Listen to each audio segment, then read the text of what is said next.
Hey, everybody! What up? Wake up. Sit up in your chair. That's it. Some of you keyboard cowboys, wipe the Cheetos off your fingers. Like this right here. Do this right here. Wipe the Cheetos off your fingers. Get up out of your beanbag chair. Put on a shirt. Okay? And tell me today what you think. I crack myself up sometimes. Tell me what you think about what just happened. What in the wide world of sports is going on here? It's a Monday reaction show. I'm Matt in the Farm Bureau studio. Farm Bureau, go! With the home team. They are your home team at Farm Bureau Insurance. Your hometown heroes in all 82 counties across the state of Mississippi. Look them up. Man, when something happens, especially from an insurance standpoint, you either have a question or you have a need. Maybe you had that fender bender, 11 o'clock on a Saturday night. Hopefully not, but maybe. Well, text him. They're right down the road, a block or two away. Kind of like us, we're always here with you. I mean, we just pop up, announced, unannounced, whatever. Here we are on a Reaction Monday, every Monday right here for you. I'm turning the show over to you. Look at this. See, again, I can show you the proof. A little shot sheet right here for the show. It's not filled out for the next 3 hours. It's basically wide open. Whatever you want to talk about, however, whenever, in whatever way you want to talk about it, you can do it on this show. Here, all I did is there are a few things that have to be covered today, okay? This is number one, really, I think, for everybody. This statement. Now, tell me if I'm wrong on this. Here is the statement to sum up college football in the state of Mississippi this past weekend. Here it is. One of our teams had the prettiest loss we've ever seen. And the other one had one of the ugliest losses we've ever seen. Now, am I wrong about that? Tell me. That statement sums it all up. Yeah, we need to get another word for prettiest losses. Most attractive? I mean, that's kind of like the old Kenny Chesney tune. I went home at 2 with a 10 and woke up at 10 with a 2. Yeah, 10 and 2, totally different. That's like Coyote Ugly, right? Well, there you have it. That one was better than Coyote Ugly. That's what that was. Yeah. Yeah. I mean, I don't know how you describe it. Okay, pretty. What is the prettiest loss? Ole Miss had one of the prettiest losses we've ever seen. Let's call it Ole Miss had one of the more exciting losses we've ever seen. And State had one of the ugliest losses we've ever sat through. I think that was atrocious. Atrocious. Man, didn't look like they'd ever played the game before. A steaming pile of...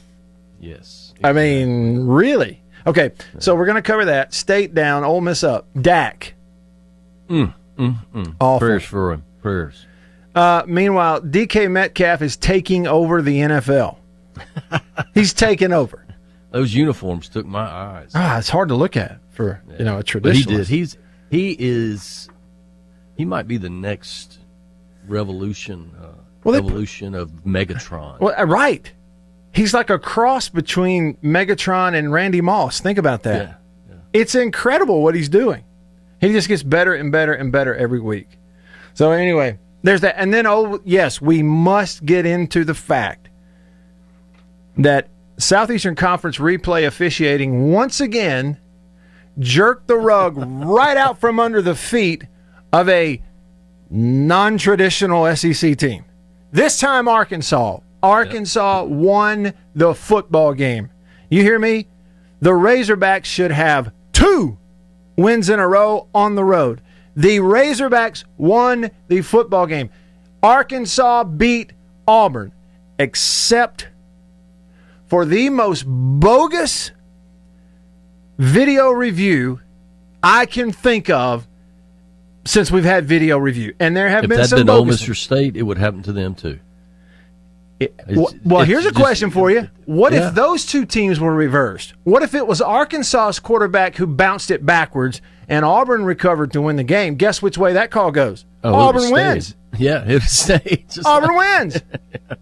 It happened again. Arkansas won the game, and the SEC officiating went like this on it.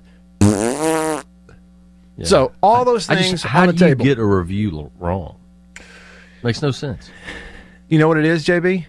It's nonsensical. It's nonsensical. Absolutely. All right. Why have review if it's not going to work? There are already a million texts that have popped up in the last 4 minutes on the Country Pleasing text line at 885-ESPN. That's the number to text the show, 885-ESPN or 885-3776. Now, call me on the Davini phone, Davini Equipment in Madison and in Jackson, your Kubota dealer. It is 995-1059. That's how you give me a call. 601 number, 995-1059. And then, of course, everybody can comment if you're watching the live stream on Periscope, YouTube, Facebook, wherever you're tuning in on the live stream. Kelly on Periscope, the first comment, it is Monday morning. And the very first comment on the live stream was Kelly on Periscope who said, start Rodgers at quarterback on Saturday.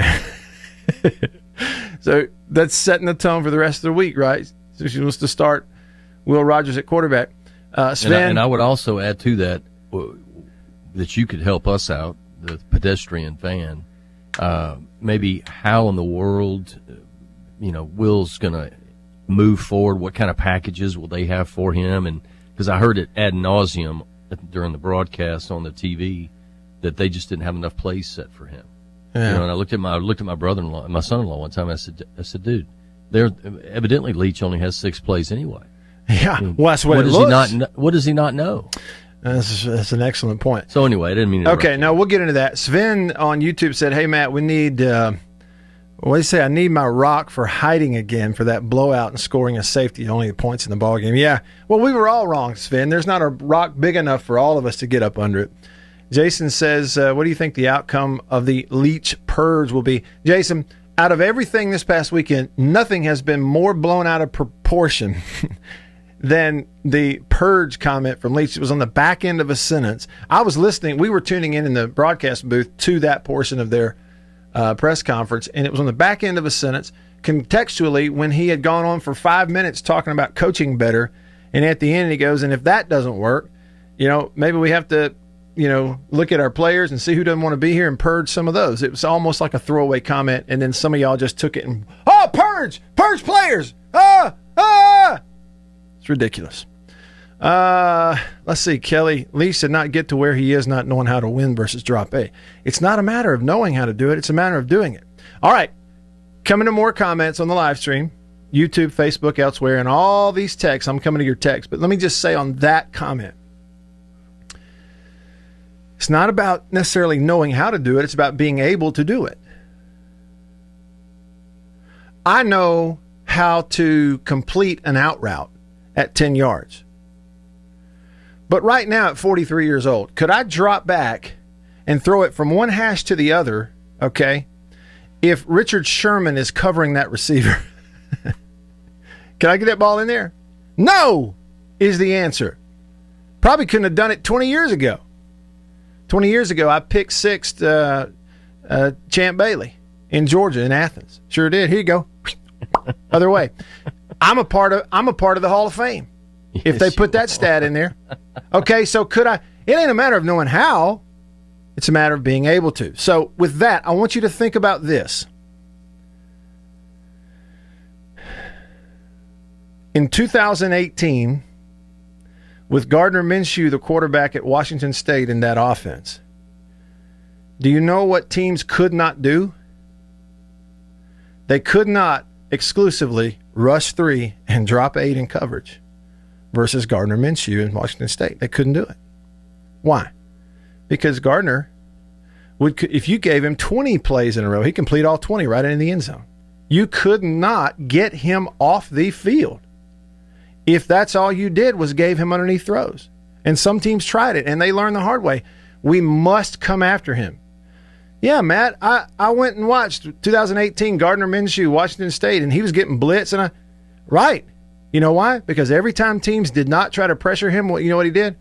Completion, completion, completion, completion, completion, over and over and over and over and over. You could not get him off the field if all you did was drop in zone. You were forced as a defense to pressure him. Why? Well, he had great pass protection anytime you didn't rush very many.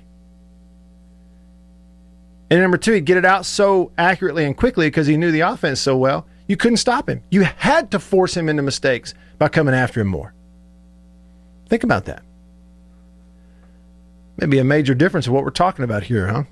3 games into this season. All right, who was first? Anthony on the, and Lynn, I'm coming to you in just a sec. Anthony, the first text we got today. All you can say is, good grief. Yeah, right. State fans, you kind of feel like Charlie Brown and Lucy. Wasn't it Lucy that kept pulling the football? He's like, I'm going to kick that football this time. I can feel it. I'm going to do it. And you run up there and whoosh, what happened? She pulled the football back and you land flat in the back of your head.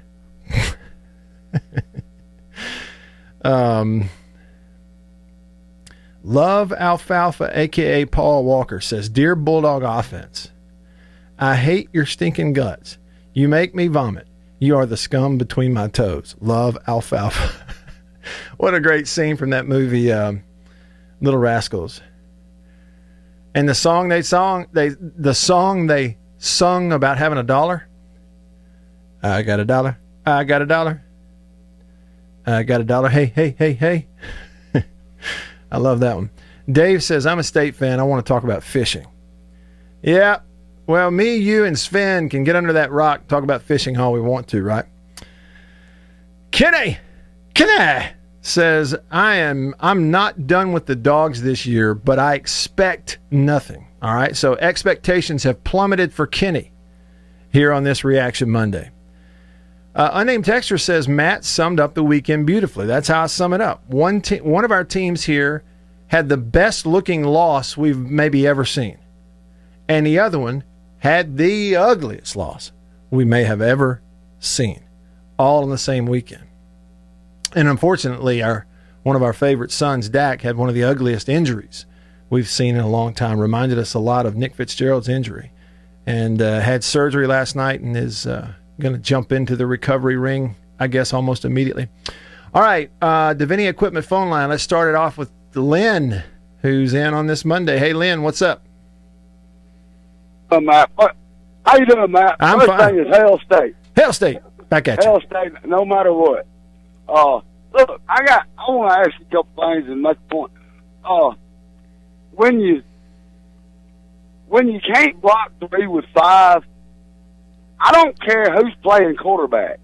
You've got a different problem, and it's a more serious one. Am I wrong? Well, yeah. I mean, that is a problem, you know. And again, it's like a lot of things on that offense, Lynn. It's not every single play. It's just way too many plays where somebody. It's just enough to get in his head, though, ain't it? Yeah, I think so. I think so. Yeah, and force you into some really just. Look, Lord knows I know this. Interceptions happen. Okay, I know it. I got as many as anybody. And I know what it feels like when they kind of pile up on you, and sometimes it surprises you. But, the pick six nature of a lot of these turnovers, to me, is what is kind of troubling. Those are... I never seen it like that. I know. I mean, those are generally kind of rare, generally. And so, they talk a lot about the eyes of the quarterback and what you're looking at. But, I think we saw and have seen, especially the other night, there are a lot of instances of looking right through a defender that's in front of you, which is something's bad out of whack there. Go ahead. Yeah. Well, and I'm not going to knock the quarterback because I don't know what that's like. I know you do. But as a State fan, we're used to a certain style of quarterback, and I know we got to change on that. But when you're 2 yards from the first down and you pull it up to pass for an illegal 4 pass, that I can't get my mind around that. Now, I hope the kid does better. I don't know if he should start Rodgers or not. I'm not a football coach. I used to think I should have been, but I'm not. We'll leave that to the coaches. They'll figure it out. But lost in all this, everybody's saying there's one good defense in the SEC, and that's Georgia's. We give up 150-something yards and lost the football game. Mm-hmm. Yeah. That never happens. Yeah. Well, and at one point in the game, what was interesting is, Neil in our broadcast in the booth kept referencing the yardage total for Kentucky, and I noticed that it actually kept going down. There was a period of time, I think it was in the third quarter, Lynn, where one series they had 150 yards of total offense, and then the next series they had 120, and then the next series they had 106. They had several series in a row where State went out there and they went backward. Kentucky's offense went backward. State's defense just dominated them. Well, kept doing everything they had to do. Now, I will say that I think I noticed this in Saturday's game. I didn't notice it as much in the Arkansas game because of the nature of it was a one-score ball game. But I did notice it, especially later on in the Kentucky game where Kentucky's offense obviously was calling the game in such a way you could see they were really confident that State wasn't going to score. And when that happens, when you've got a lead and you start to know the other team isn't going to score, you'll be much more conservative the way you call your own offense. Right. Well, it's going to be all right. I trust Leach to get it fixed.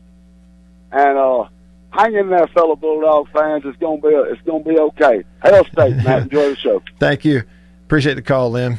Lynn first in there on the Nvidia Equipment phone line today. Grumpy is superstitious. Maybe he's not superstitious. Maybe he's just a little stitious, like Michael Scott on The Office. Grumpy says, Matt, I'm going back to your radio broadcast only for the A&M game this week. And yes, call it superstition.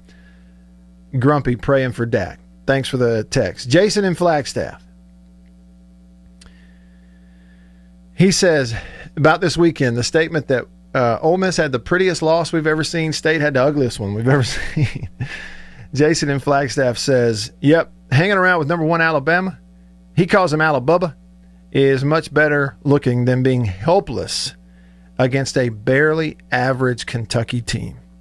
Anybody disagree with that characterization? Helpless. Jason says, was Dak's injury the same as Fitzgerald? Well, I think on the technical basis that it was an ankle break and dislocation.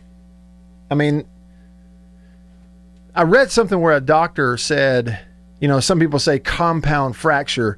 He said that's the old term for it, which was a little bit too broad. He said now nobody in the industry calls it compound fracture anymore. They call it, in what Dak's got, a fracture and dislocation of the ankle. But they said, it's a lot different than, say, what Alex Smith dealt with. Alex Smith was actually the leg bone, like halfway up between the ankle and the knee, right in the middle, which is much different. It's not a joint. Dak's deal being a joint, they say is one where they feel much more positive about the return to play and all that kind of stuff. It's just a matter of how fast and to what degree. White Denzel says, who will be fired first, Bo Pelini or Todd Grantham? Both have defenses that are on the struggle bus. I think Pelini's out after this year. I think they've seen enough. But thing about it is,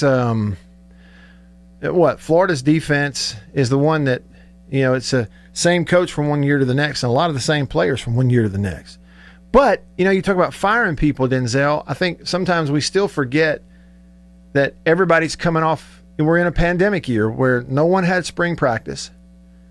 A new system, Bo Pelini's coming in to install a new defense, no spring practice, no typical run-up to the season. So I think maybe a lot of these first-year coaches, Pelini, a lot of these first-year ones especially probably get passes on this year. Louvier says, DK Metcalf is awesome, but how can Zimmer not kick the field goal to go up by 8 points with less than 2 minutes to play? I mean, how can you not do that, Louvier? People will look at you and go, oh, well, the analytics. Man, shove the analytics. They get you beat as often as they help you. when you strictly look at that kind of stuff. You got to have Zimmer's got to have a little bit of pragmatism in that head and put his feet on the ground and go 8 points, kick it, 8 points. Bully Bill says Squirrel got called a bad name by Blake this morning. His feelings are hurt. Don't you feel bad for him? Well, bless his heart.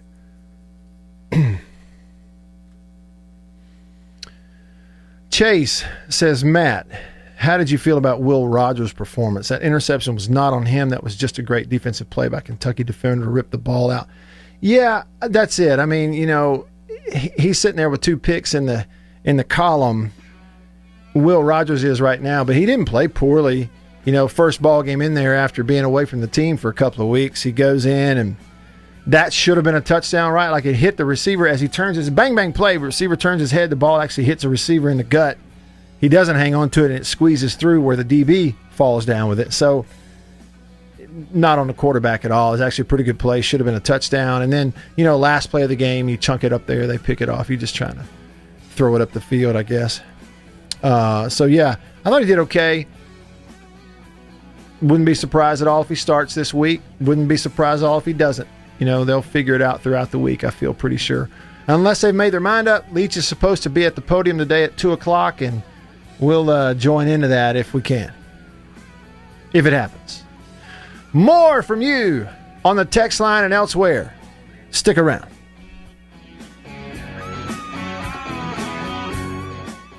Farm Bureau Insurance stands ready to provide financial relief to our communities in this time of crisis. This includes a one-time credit to all personal auto policyholders, a donation of $500,000 to the Mississippi Food Network, and additional payment options for those hit the hardest, all while continuing to service customer claims as well. But this is the time to go above and beyond. These are a few ways we're keeping the Farm Bureau promise. To learn more, talk to your agent or visit us online. Go with the home team.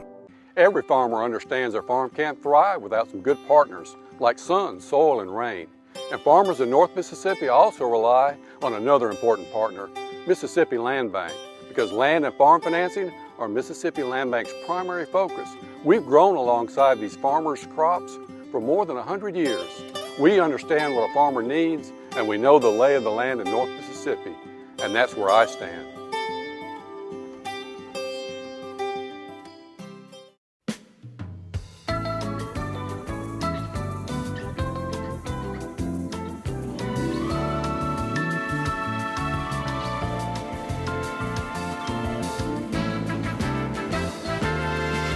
Bull. There's a lot of that out there in the wireless world. But C Spire believes that you deserve a plan that is what it actually says it is. Here's the real deal. The best plan for 1 or 2 lines. Unlimited talk and text with 10 gigabytes of high-speed data. And here's the real deal. $45 per line with auto pay and paperless billing. Even without auto pay, it's just $50. Now, how's that for the fine print? No bull. That's the real deal. Switch to C Spire today at cspire.com/real deal. C Spire, customer inspired.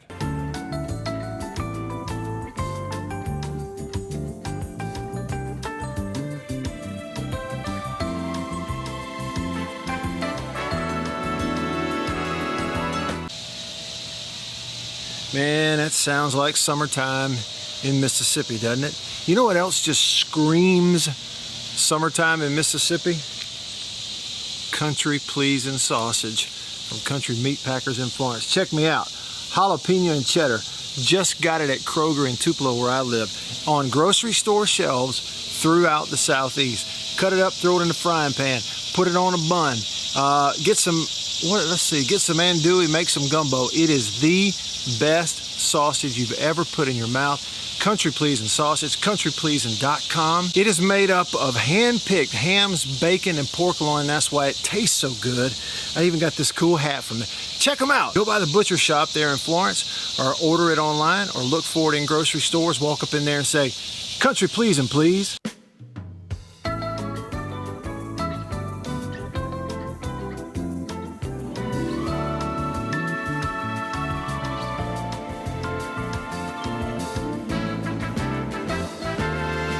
A lot of people in the equipment world, you know, things kind of go in trends, I guess, if you want to say it.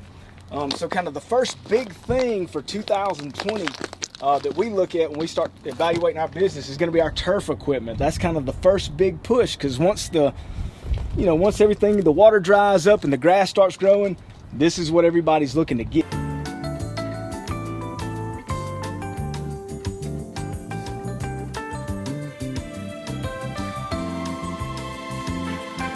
We carry the new REAX stand-up mower. Doesn't look like much and it's dirty as all get out.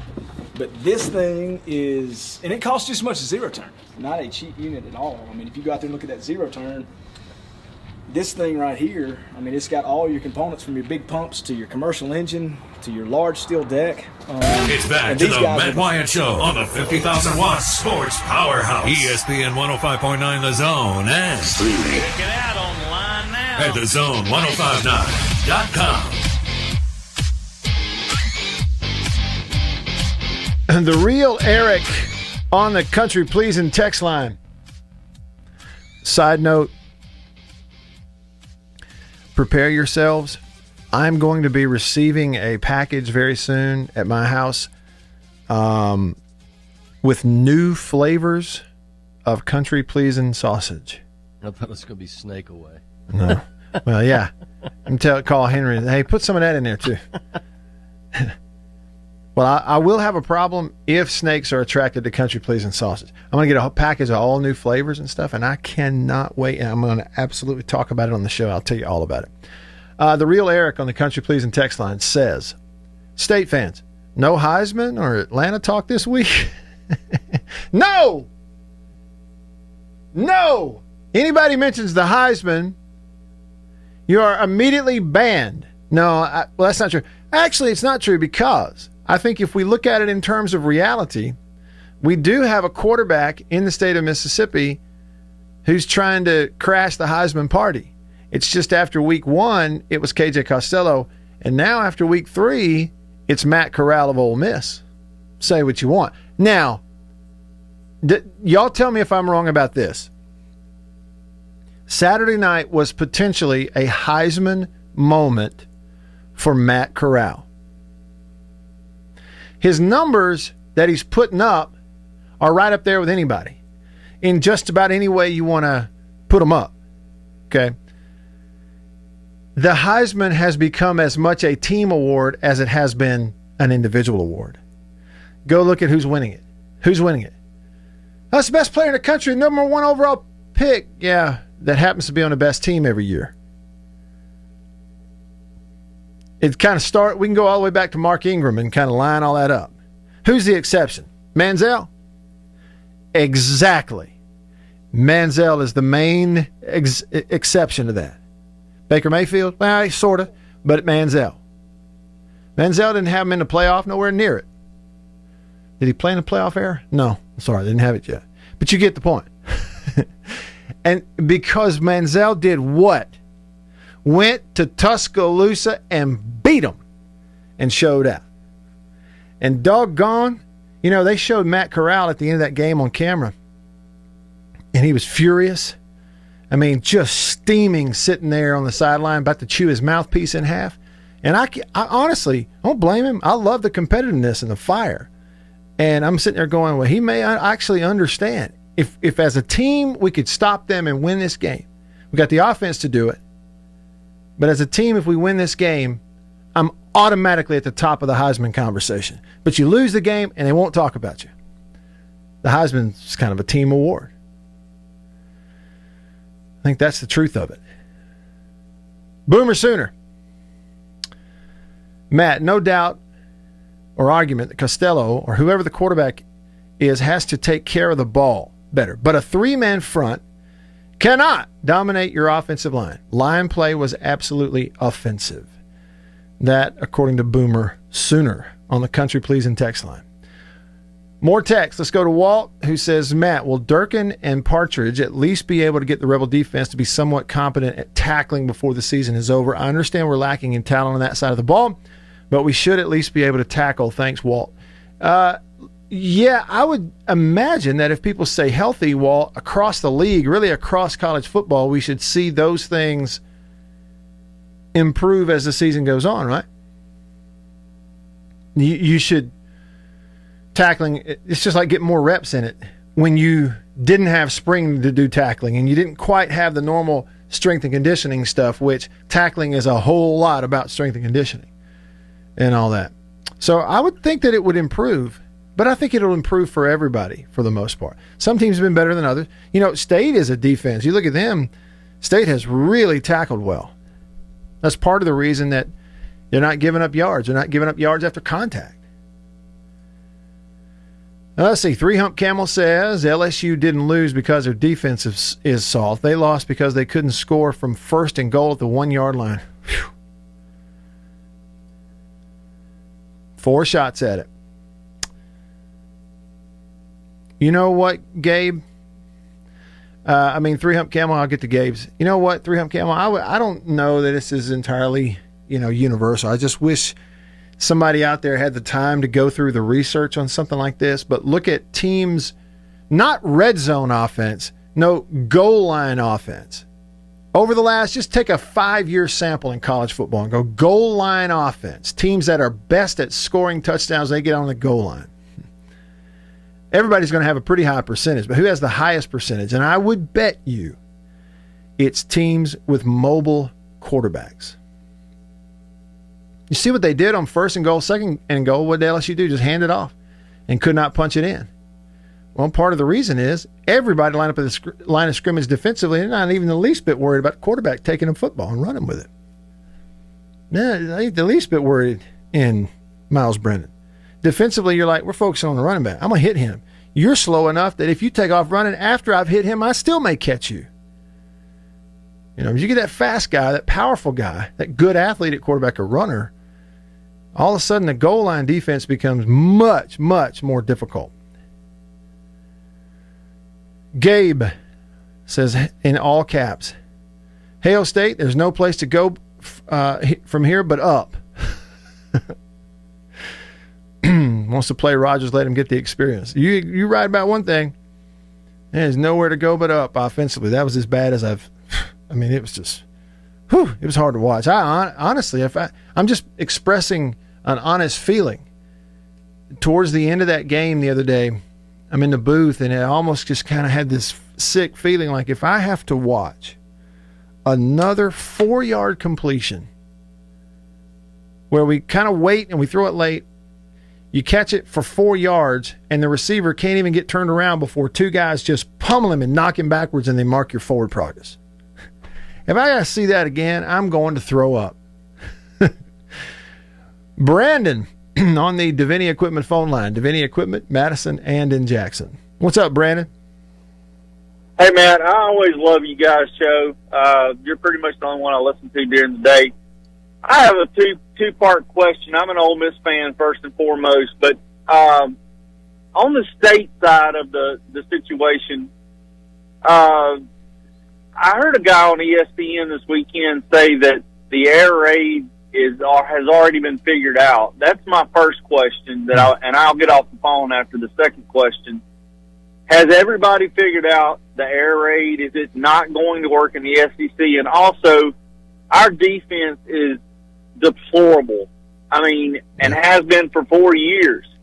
And what are the steps that Kiffin's going to have to take? Is it go the JUCO route to try to get somebody to tackle these guys that are running? And I'll get off the air. I appreciate you. Yeah, Brandon, thanks for the call.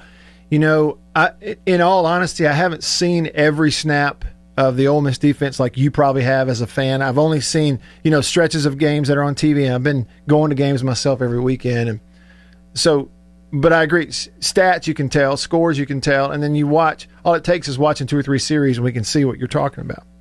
And, yeah, my thing is, because they are so good at putting that offense together at Ole Miss already, and are already showing you that, Corral's going to be there for a long time. You got players, you're going to be able to recruit offensive players. Because that's not taking time to build that offense, then I think it would be okay and wise for them to go the quick fix route on the defense for now. You still got to recruit high school players, but yes, identify pass rushers, identify safeties in JUCO and go get them, and go that JUCO quick fix route. And the other thing is, too, I really do believe that if we were there, I'm not saying this is true for Ole Miss. I'm saying it could be, because I know it is for a lot of teams. True. You talk to different coaches, they won't make the excuse out here publicly because they don't want fan bases hearing them sounding like they're making excuses, but they will tell you, hey, listen, the way we do things, we need a spring. Okay? And we do things in the summer that we kind of filter these certain drills down to our strength and conditioning staff so that these guys are ready to come in here and full speed tackle people when we start practice. And we didn't get any of that. Okay? So I'm not making an excuse for them. There are other defenses that are good. Arnett's got State's defense tackling like crazy. They're not missing tackles. They're playing really well. And, State's got, frankly, older players and good players, but older players at key positions. They got senior defensive ends in this three-man front. They got a senior middle linebacker who's had more tackles than anybody in the SEC almost at this point in his career.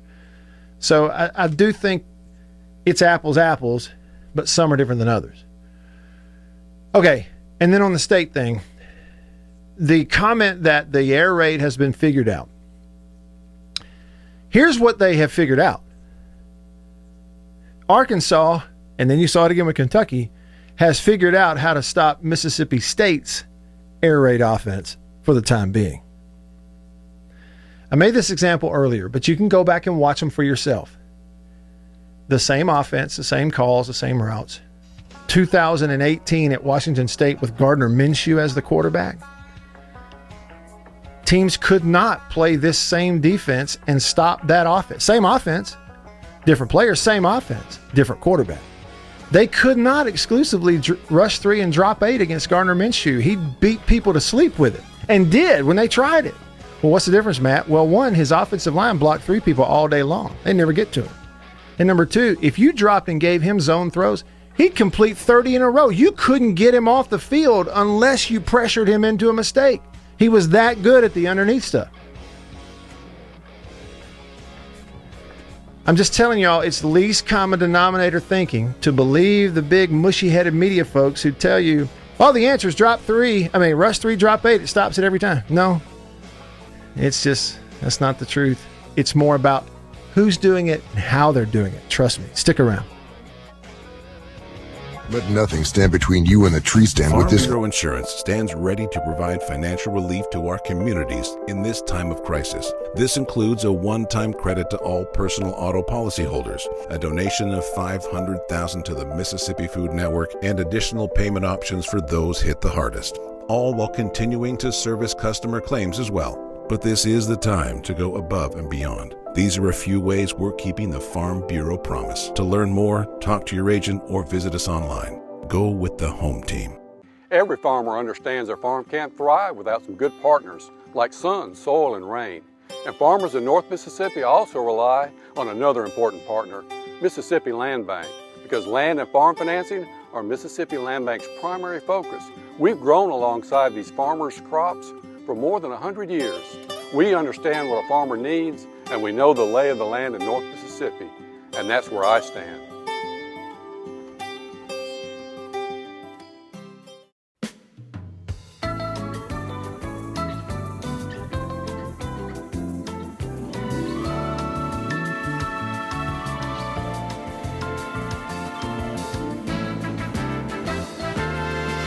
Bull. There's a lot of that out there in the wireless world. But C Spire believes that you deserve a plan that is what it actually says it is. Here's the real deal. The best plan for 1 or 2 lines. Unlimited talk and text with 10 gigabytes of high-speed data. And here's the real deal. $45 per line with auto pay and paperless billing. Even without auto pay, it's just $50. Now, how's that for the fine print? No bull. That's the real deal. Switch to C Spire today at cspire.com/real deal. C Spire, customer inspired.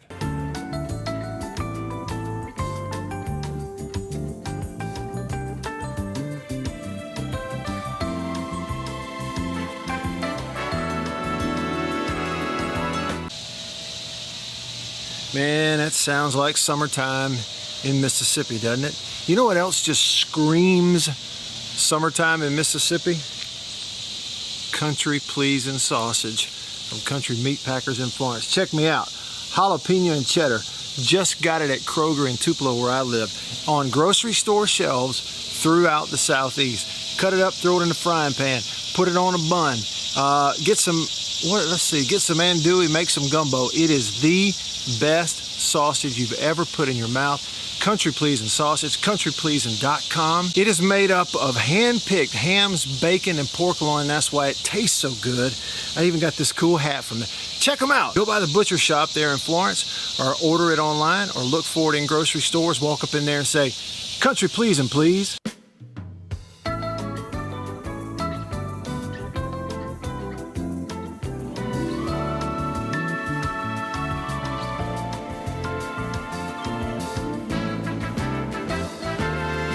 A lot of people in the equipment world, things kind of go in trends, I guess, if you want to say it.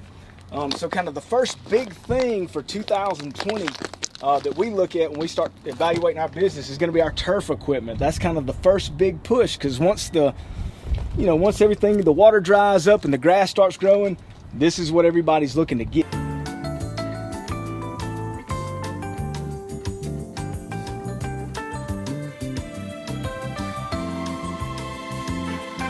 We carry the new REAX stand-up mower. Doesn't look like much and it's dirty as all get out. But this thing is, and it costs just as much as zero turn. Not a cheap unit at all. I mean, if you go out there and look at that zero turn, this thing right here, I mean, it's got all your components from your big pumps to your commercial engine to your large steel deck.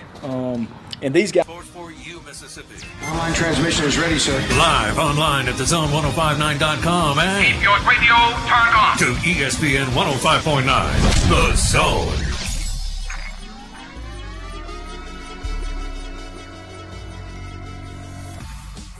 Back with you.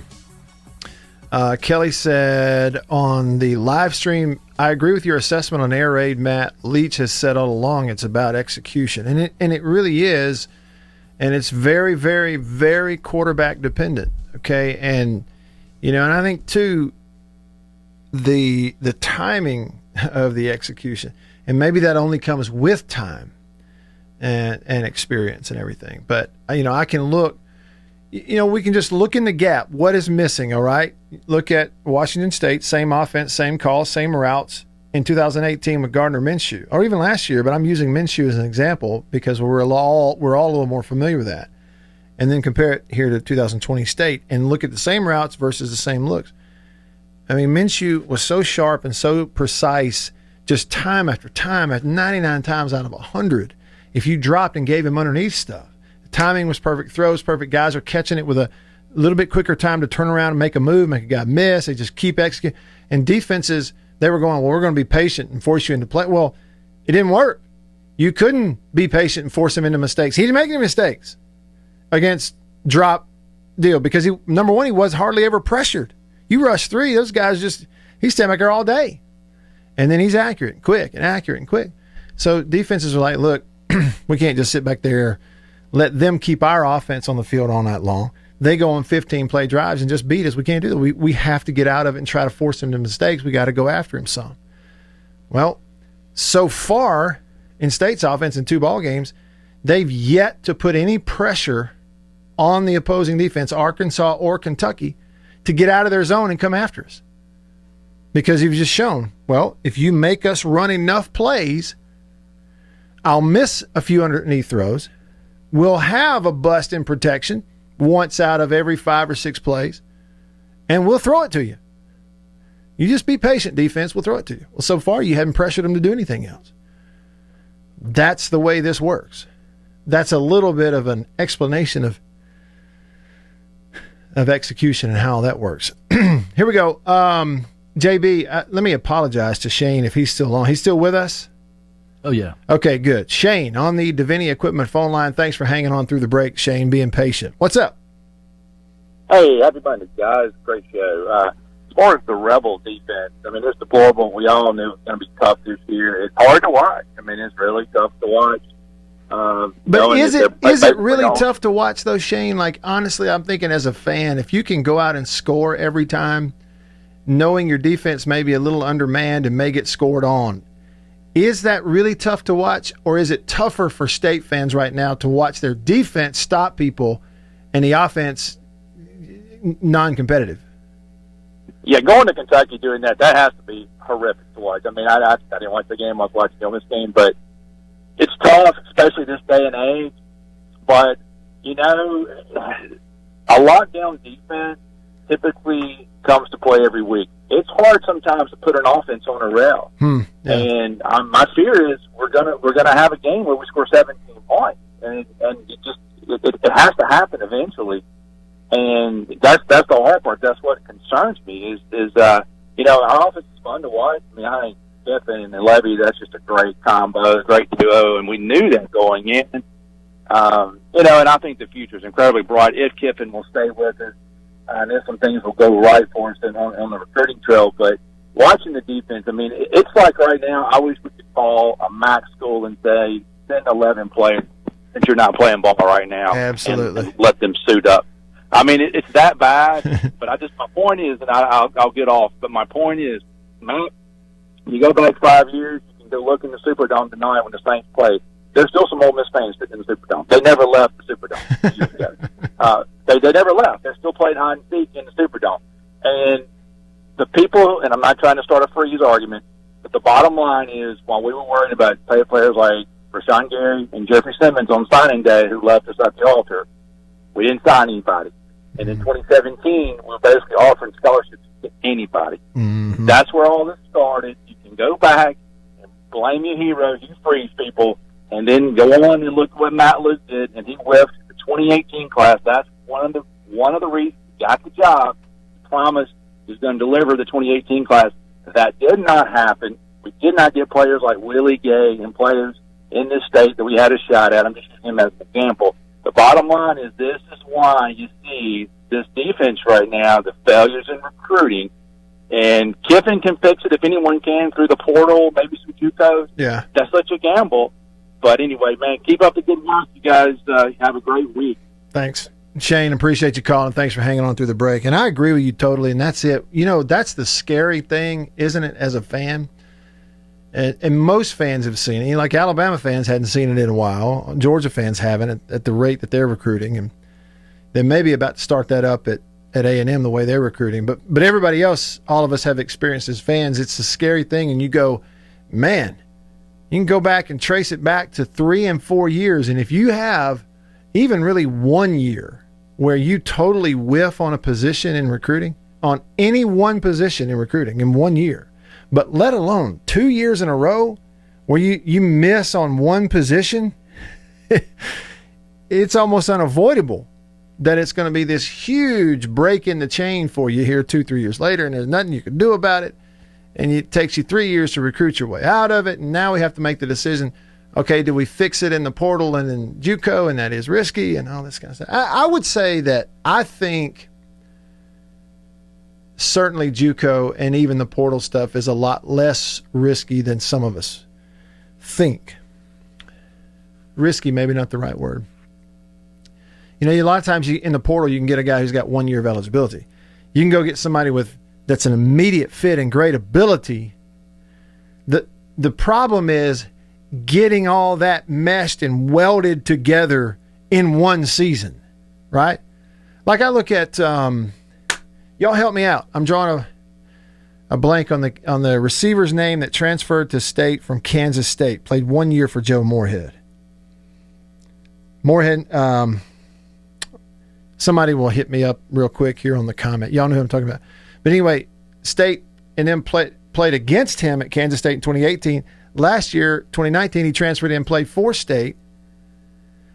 And, you know, not really even a flash or two here or there. Next thing you know, he gets a chance with the Patriots. He's playing for the Patriots. He's on their roster. It's just you didn't have really – it takes more than just transfer in one cycle a lot of times to get a guy completely in – that's it. Thank you, Brett, on Facebook. Isaiah Zuber.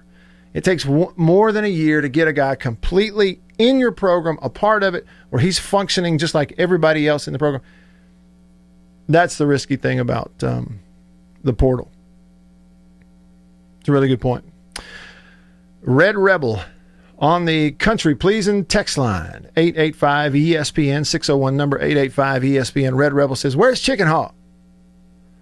Not too much to crow about. Just another fair weather state fan, not surprised. JB, shot fired. Yeah, from across the bow. Hey, by the way, JB, listen, y'all, if you haven't seen... I think he's having some tough issues Is right he? now. So, okay. Yeah. He doesn't get a chance to call in as much because he's got some things going on, is what I understand. Okay. Hang in there, Chicken Hawk. If y'all haven't seen this, by the way, go check out my Twitter feed and JB's Twitter feed. On Twitter, he is at Dr. Brojo, Dr. Brojo.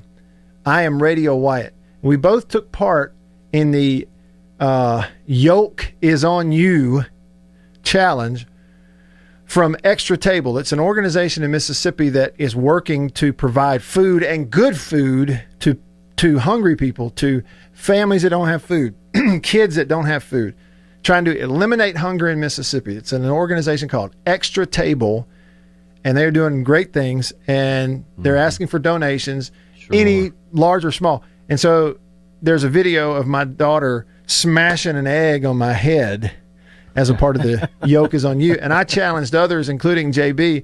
And JB, you must have been by yourself and didn't have anybody else, so you just smashed an egg on your own head. Well, I kept trying to get our dogs to break the egg on my head, and they just weren't cooperating. So I just went outside and just slammed one. Yeah, that's great. But Extra Table's a great organization. Robert St. John does some marvelous things. But when I was last at Wells Church serving there, we were the beneficiary every week of food that they distributed for those in our neighborhood and surrounding community that didn't have food on a regular basis. So I can attest to the realistic side of it, and they are amazing people. And I'm going to go grab this phone call. Okay, yeah. Thanks for that. Y'all check it out. And participate. Extratable.org. Give $5. Give $10. It all is adding up, and it helps them to be able to get hold of good food and then distribute it to everybody that needs it in the different services they're involved with here in Mississippi. And my friend Robert St. John is a big part of it. Also, that's how I got in it. And he challenged me. So y'all check that out. Take part in that. Donate and challenge your friends in the Yoke is on You. They have to have an egg smashed on their head. It's pretty cool. I got Joey. The music just started on you. So if you'll hang on, we'll start off hour number 2 on this Reaction Monday with you. Okay. Brian on the Country Pleasing text line says, hotty toddy, defense has a long way to go to say the least. The offense is fun to watch. And prayers for Dak. Yeah, and we had someone who's in orthopedics say that a compound fracture means the bone is actually through the skin. And they were also saying that was not the case with Dak, right? Isn't that what they were saying? That is correct. Okay, which is the main good. reason he had surgery as fast as they did is to prevent any kind of nerve damage and any kind of possible blood veins stuff. Okay. Good stuff. All right, and to Resdog, Denzel, Ted, Hook, Bully Bill, Jason, Miko, I'm coming to all your texts. We'll talk to Joey when we come back. Y'all stick around. It's been a few months since you... Farm Bureau Insurance stands ready to provide financial relief to our communities in this time of crisis. This includes a one-time credit to all personal auto policyholders, a donation of $500,000 to the Mississippi Food Network, and additional payment options for those hit the hardest, all while continuing to service customer claims as well. But this is the time to go above and beyond. These are a few ways we're keeping the Farm Bureau promise. To learn more, talk to your agent or visit us online. Go with the home team. Every farmer understands their farm can't thrive without some good partners like sun, soil, and rain. And farmers in North Mississippi also rely on another important partner, Mississippi Land Bank, because land and farm financing are Mississippi Land Bank's primary focus. We've grown alongside these farmers' crops for more than 100 years. We understand what a farmer needs, and we know the lay of the land in North Mississippi, and that's where I stand.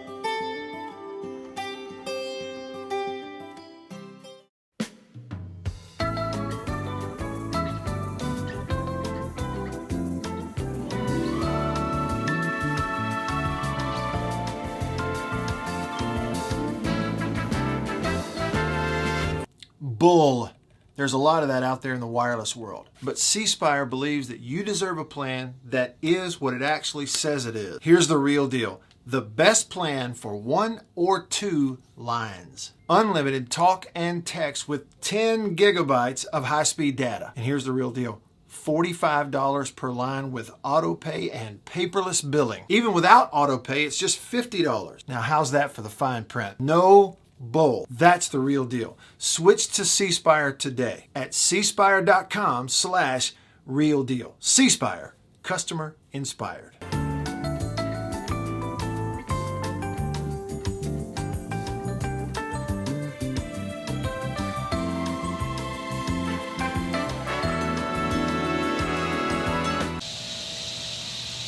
Man, that sounds like summertime in Mississippi, doesn't it? You know what else just screams summertime in Mississippi?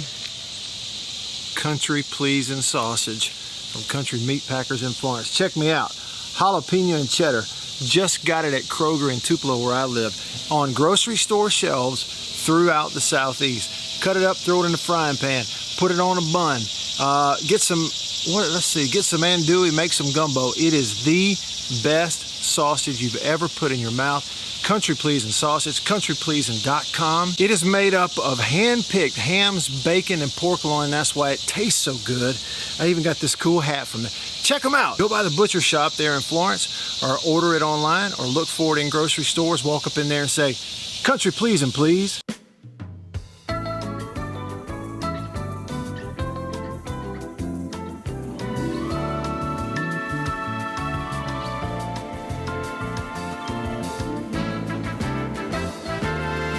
A lot of people in the equipment world, you know, things kind of go in trends, I guess, if you want to say it. So kind of the first big thing for 2020 that we look at when we start evaluating our business is going to be our turf equipment. That's kind of the first big push, because once everything, the water dries up and the grass starts growing, this is what everybody's looking to get.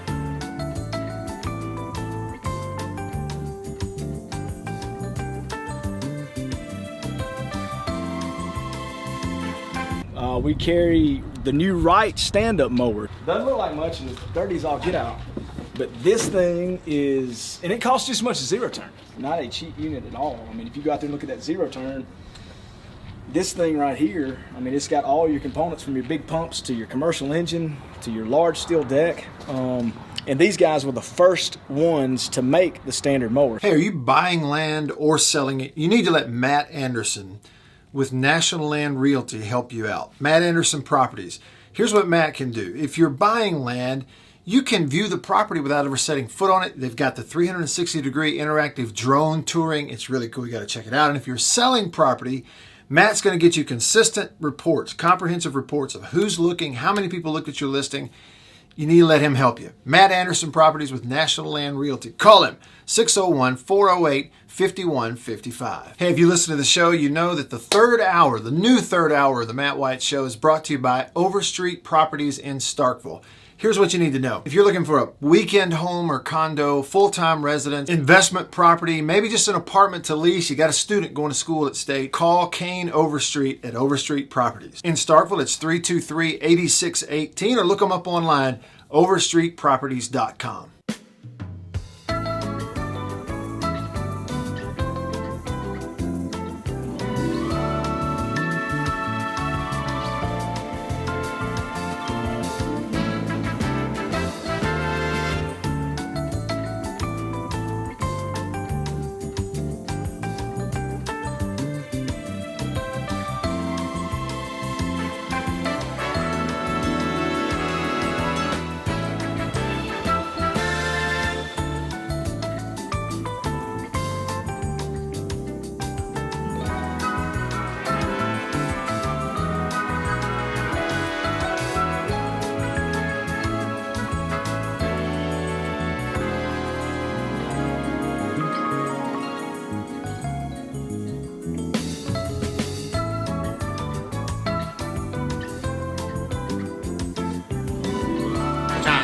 It's time to get back to the Matt Wyatt Show. Live in the studio. Online at thezone1059.com and on your radio at ESPN 105.9 The Zone. Hey. At some point today, I'm going to flip it over to Winsipedia.com and check out the all-time series between Alabama and Georgia. Because today on the live stream, there has been a conversation going on between adamant Georgia fans and huge Alabama fans. And it's Monday and they are riled up. Our friend Sven, who's a State fan living in Germany, kind of entered that ring with them, and they took out machetes and just chopped them all to pieces right there in the comments section. I mean, I don't blame you for just letting them have it, Sven. It's Monday, and they are fired up. So we may go ahead and take a look at the matchup between Georgia and Alabama at Winsipedia.com. Welcome in hour number 2. Let's have a little music just to make it feel right.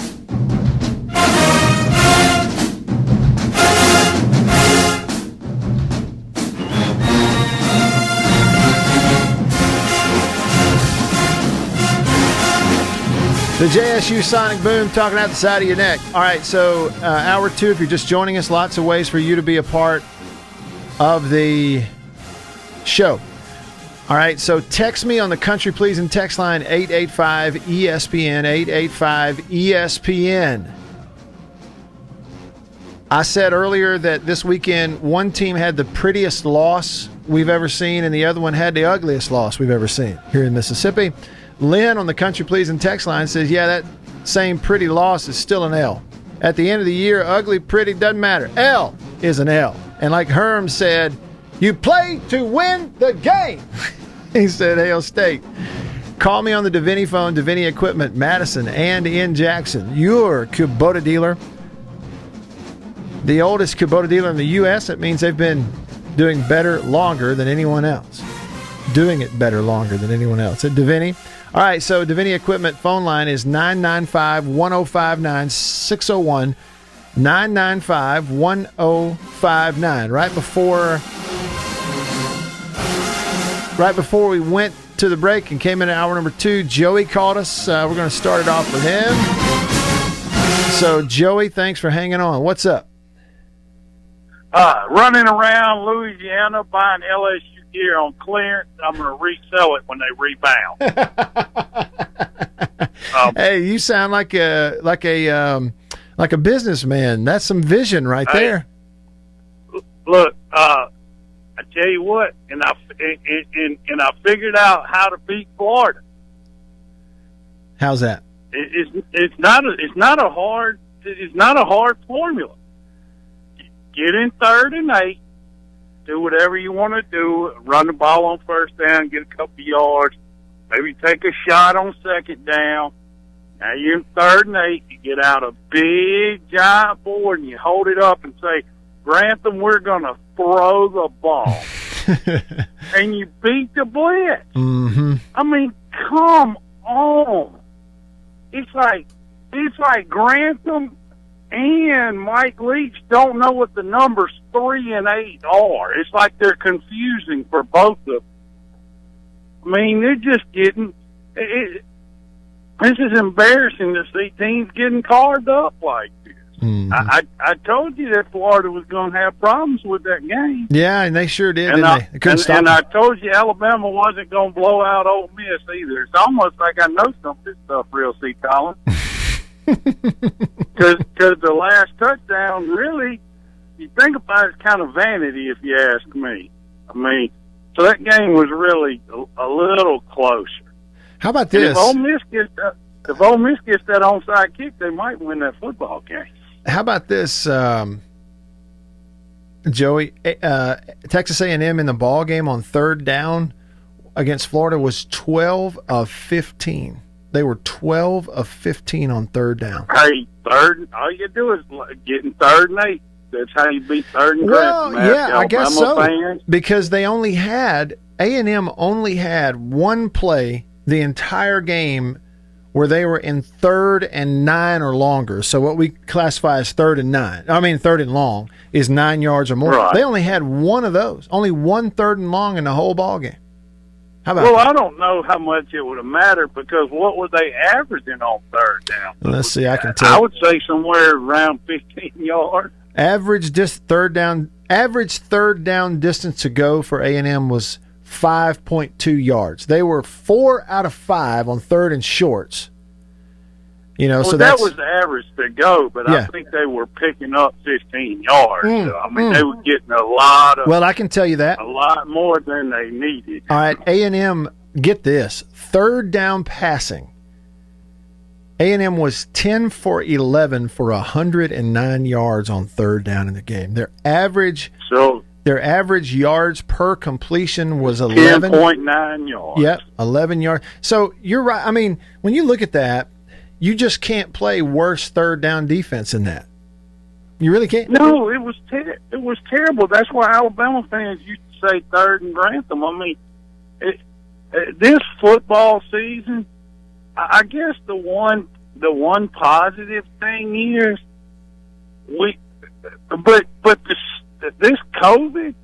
I'm telling you, I think more of these coaches may have gotten it because I had to fight it, Matt, and it does. Honestly, all joking aside, it causes some brain fog. And it's like Minnesota. I just forgot that guy's name. But anyway, he just decided to not help my Packers and say, "Here, Seattle, we'd rather you win the football game." Yeah, I think one time they asked Bear Bryant about what he was doing there, as far as kicking a field goal or this, that, the other. Mm-hmm. And he went old school and said, well, I remember reading it, maybe in an article when I was still in grade school or something, but he said, all the way old school, back when they had the chalkboard scoring, and Bear Bryant said, well, if you had some points up there, you wouldn't reach up there and erase them, now would you? That's exactly right. I mean, that's essentially what you do when you got a chip shot field goal. Take it. Is a racing. Yeah, it would have been a 9-point lead. And, that gets in the team's head. Well, if we get a touchdown, we still got to go for 2. Mm-hmm. And, Matt, you played enough football to know. I'm on a pool table, and I'm thinking 4 shots ahead. That's an advantage on a pool table. In football, that's not necessary. That is not an advantage. Right. It will, that will kind of clog your judgment sometimes. So. Yeah. Hey, Joey, hats off on the predictions, and I appreciate the phone call. Thanks for hanging on through the break, too. Right, yeah, call me anytime. Davini Equipment phone line, 995-1059. That's a 601 number. On the Facebook live stream, Mary, who is letting me know that she's watching us in Houston, Mississippi, on her phone. That's my wife's grandmother, Miss Mary Smith, who, let me tell y'all something. This is a big day. It's the first time that we have been live on her phone in her house in Houston, Mississippi. We call her Mom. Mom was Miss Ole Miss in 1948. And let me tell you something. If she can stream the show on her phone, none of y'all have an excuse. All these people always asking me, like, what about this radio station? What about that one? No, get it on your phone. It's that easy. Anybody can do it. So thanks for tuning in. Live from the heart of Chickasaw County. Res Dog on the Country Pleasing text line, he texted the show about a while back and says, congrats to Ole Miss for being undefeated in moral victories. Hey, Res Dog, we can say this, okay? Moral victories, coaches don't accept them. I say hats off to Lane Kiffin because after the game, he said, well, fans, why are y'all giving us a standing ovation? We don't want standing ovations for when we lose a game. I appreciate that coming from a coach. But at least their game was interesting to watch. All right, let's go to Stephen A. We got Stephen A. on the Davini Equipment phone line. Stephen A., welcome into Reaction Monday. What's up? Hello there right now, Mr. Mal Wyatt, my utterly diminutive friend, as I pontificate and ponder on what we are saying right now. But if you cannot stream this on your phone, let me just tell you this right now. You do not know what you're doing. It is utterly effervescent view that I'm seeing right now. I'm out here outside in the great outdoors, and I'm listening to all these animals out here. And if you can't do that outdoors or inside, you can do it anywhere. You are utterly diminutive, my friend.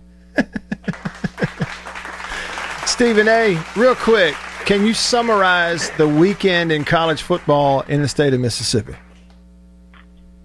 All right, I will do it right now as I pontificate upon our existence upon which we are at right now in the land of college football. Okay, so Alabama, we thought they were going to go in and beat Ole Miss just like a red-headed stepchild. But guess what? As the lane train looked upon the effervescent view that came off of Vaught Hemingway Stadium, he saw that there was a possibility of a win. And let me tell you this right now, that was a beautiful game. And let's look at Mississippi State and Kentucky. Okay, what we had going on there was terrible. It was so terrible, Matt, that the other team had to score for Mississippi State.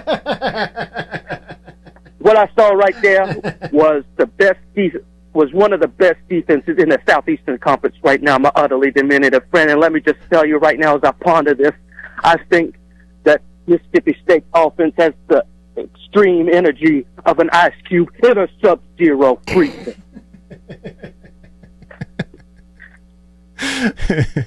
Stephen A., I appreciate that description. Thank you. I hope you won't be a stranger, and I hope you'll call me back. They have the energy. Stephen A. said they had the energy on offense of what? An ice cube in sub-zero temperatures? That call, if anything, was very, what do you say? Effervescent. Stephen A. Next on the Divini Equipment phone line is Jake. Thanks for hanging on, Jake. Reaction Monday. What's up? Hey, Professor. What's going on, man? Not much. Hope you're doing well. How can I follow behind Stephen A. I know. With his terminology? I don't know. And you are using words. Man, you are using words that I definitely cannot spell. How you pronounce that word again?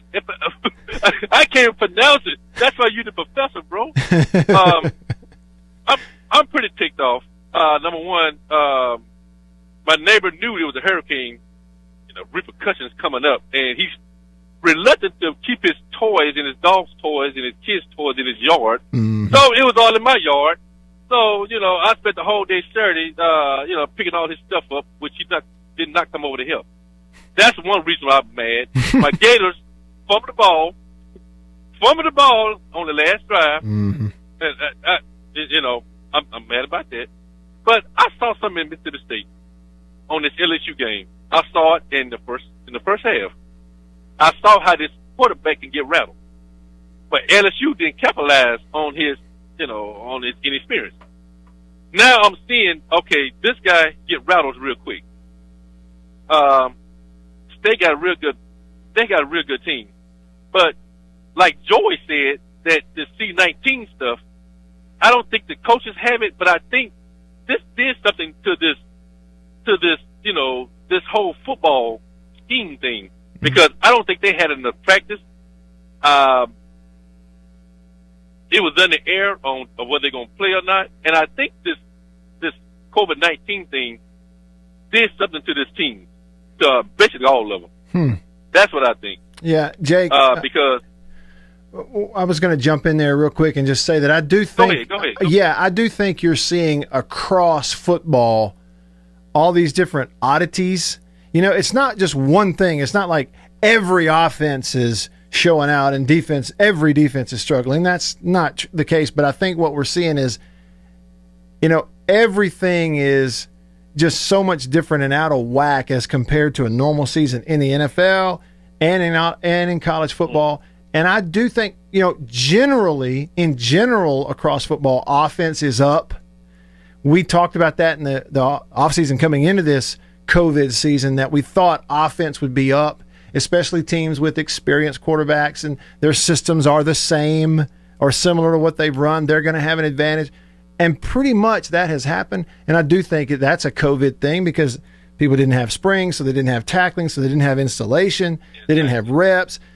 In the summer, I've talked about this. People don't understand how important to your tackling effort, how important the strength and conditioning stuff in the summer is. And a lot of teams didn't have that. So I think generally offenses are up.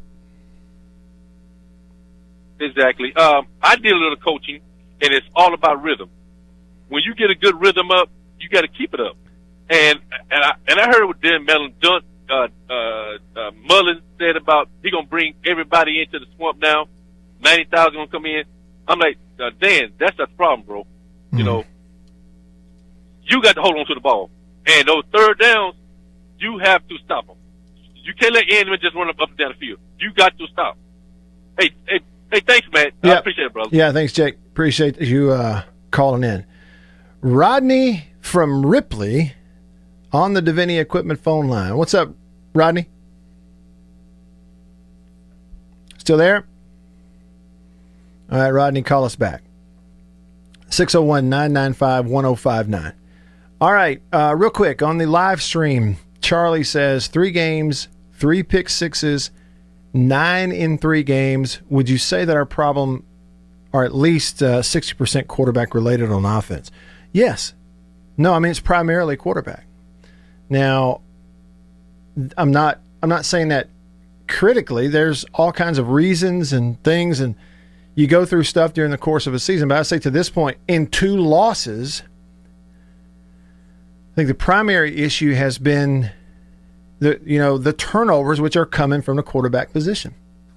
You have one in the Arkansas game that was a turnover basically on the fumbled punt, the muff punt at the end where you're going to get the ball back. But the turnovers at quarterback are your primary issue. If you erase all those turnovers, things probably look a lot different.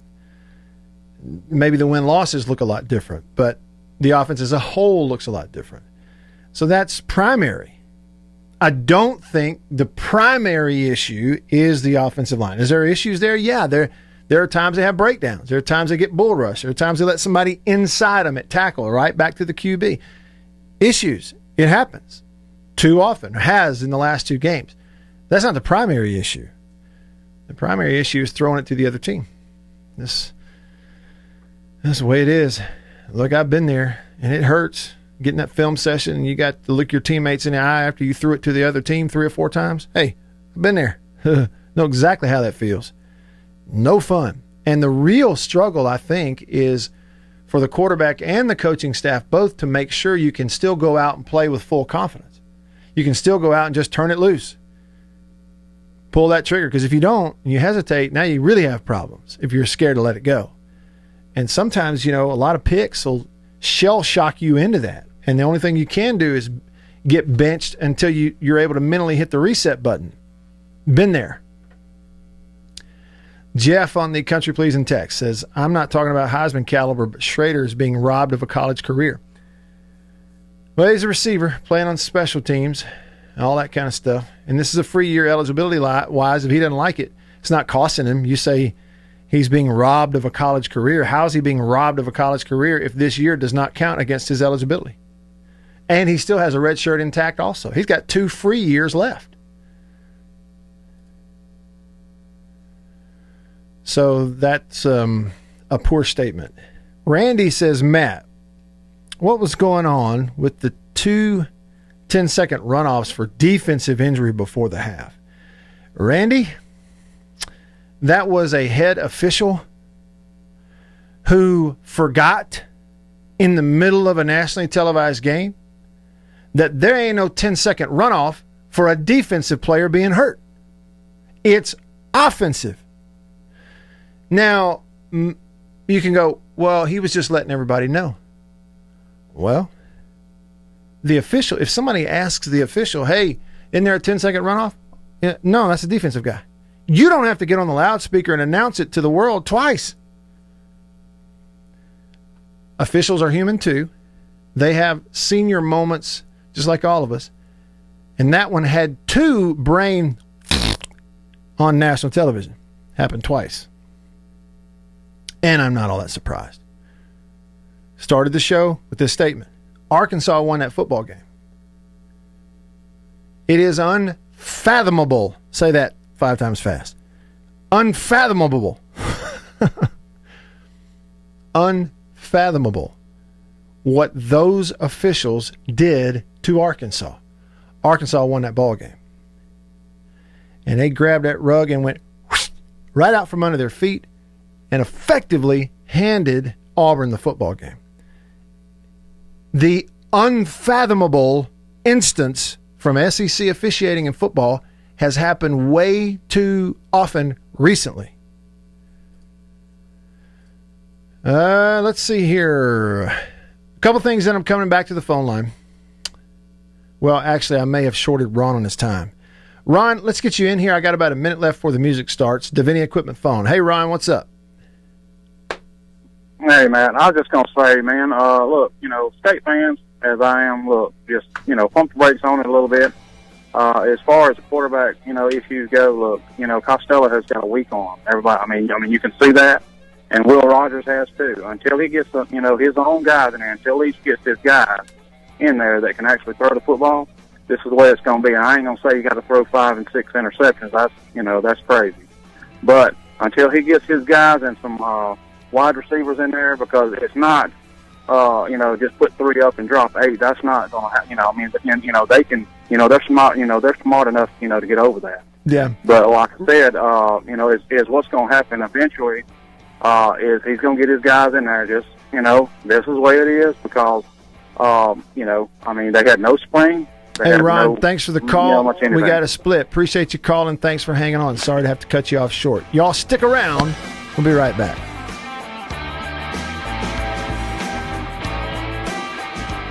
Farm Bureau Insurance stands ready to provide financial relief to our communities in this time of crisis. This includes a one-time credit to all personal auto policyholders, a donation of $500,000 to the Mississippi Food Network, and additional payment options for those hit the hardest, all while continuing to service customer claims as well. But this is the time to go above and beyond. These are a few ways we're keeping the Farm Bureau promise. To learn more, talk to your agent or visit us online. Go with the home team. Every farmer understands their farm can't thrive without some good partners like sun, soil, and rain. And farmers in North Mississippi also rely on another important partner, Mississippi Land Bank, because land and farm financing are Mississippi Land Bank's primary focus. We've grown alongside these farmers' crops for more than 100 years. We understand what a farmer needs, and we know the lay of the land in North Mississippi, and that's where I stand.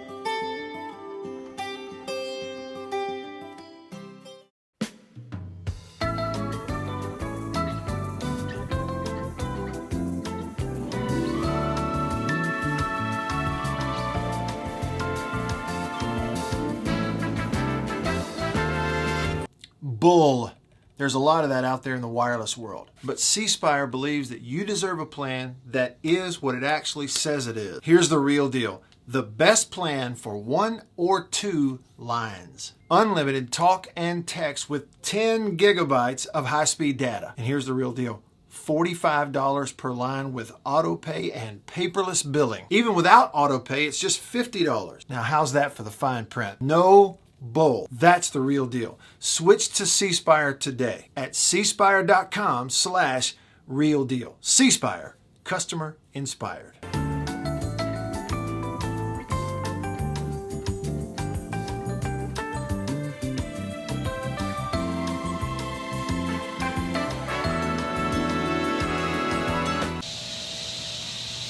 Man, that sounds like summertime in Mississippi, doesn't it?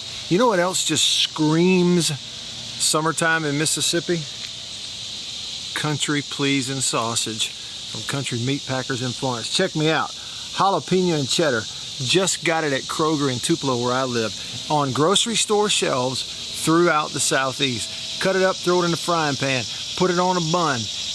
Get some andouille, make some gumbo. It is the best sausage you've ever put in your mouth. Country Pleasing Sausage, countrypleasing.com. It is made up of hand-picked hams, bacon, and pork loin. That's why it tastes so good. I even got this cool hat from them. Check them out. Go by the butcher shop there in Florence or order it online or look for it in grocery stores. Walk up in there and say, Country Pleasing, please.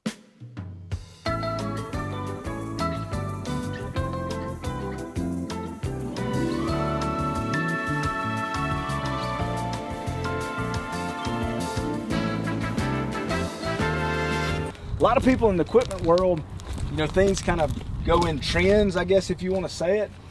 So kind of the first big thing for 2020 that we look at when we start evaluating our business is going to be our turf equipment. That's kind of the first big push, because once everything, the water dries up and the grass starts growing, this is what everybody's looking to get.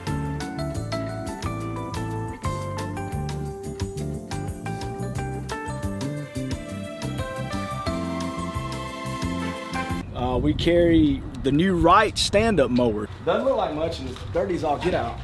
But this thing is, and it costs just as much as zero turn. Not a cheap unit at all. I mean, if you go out there and look at that zero turn, this thing right here, I mean, it's got all your components from your big pumps to your commercial engine to your large steel deck. And these guys were the first ones to make the standard mower. Hey, are you buying land or selling it? You need to let Matt Anderson with National Land Realty help you out. Matt Anderson Properties. Here's what Matt can do. If you're buying land, you can view the property without him setting Are you foot on ready? it. Brace yourself. Now back to the Matt Wyatt Show.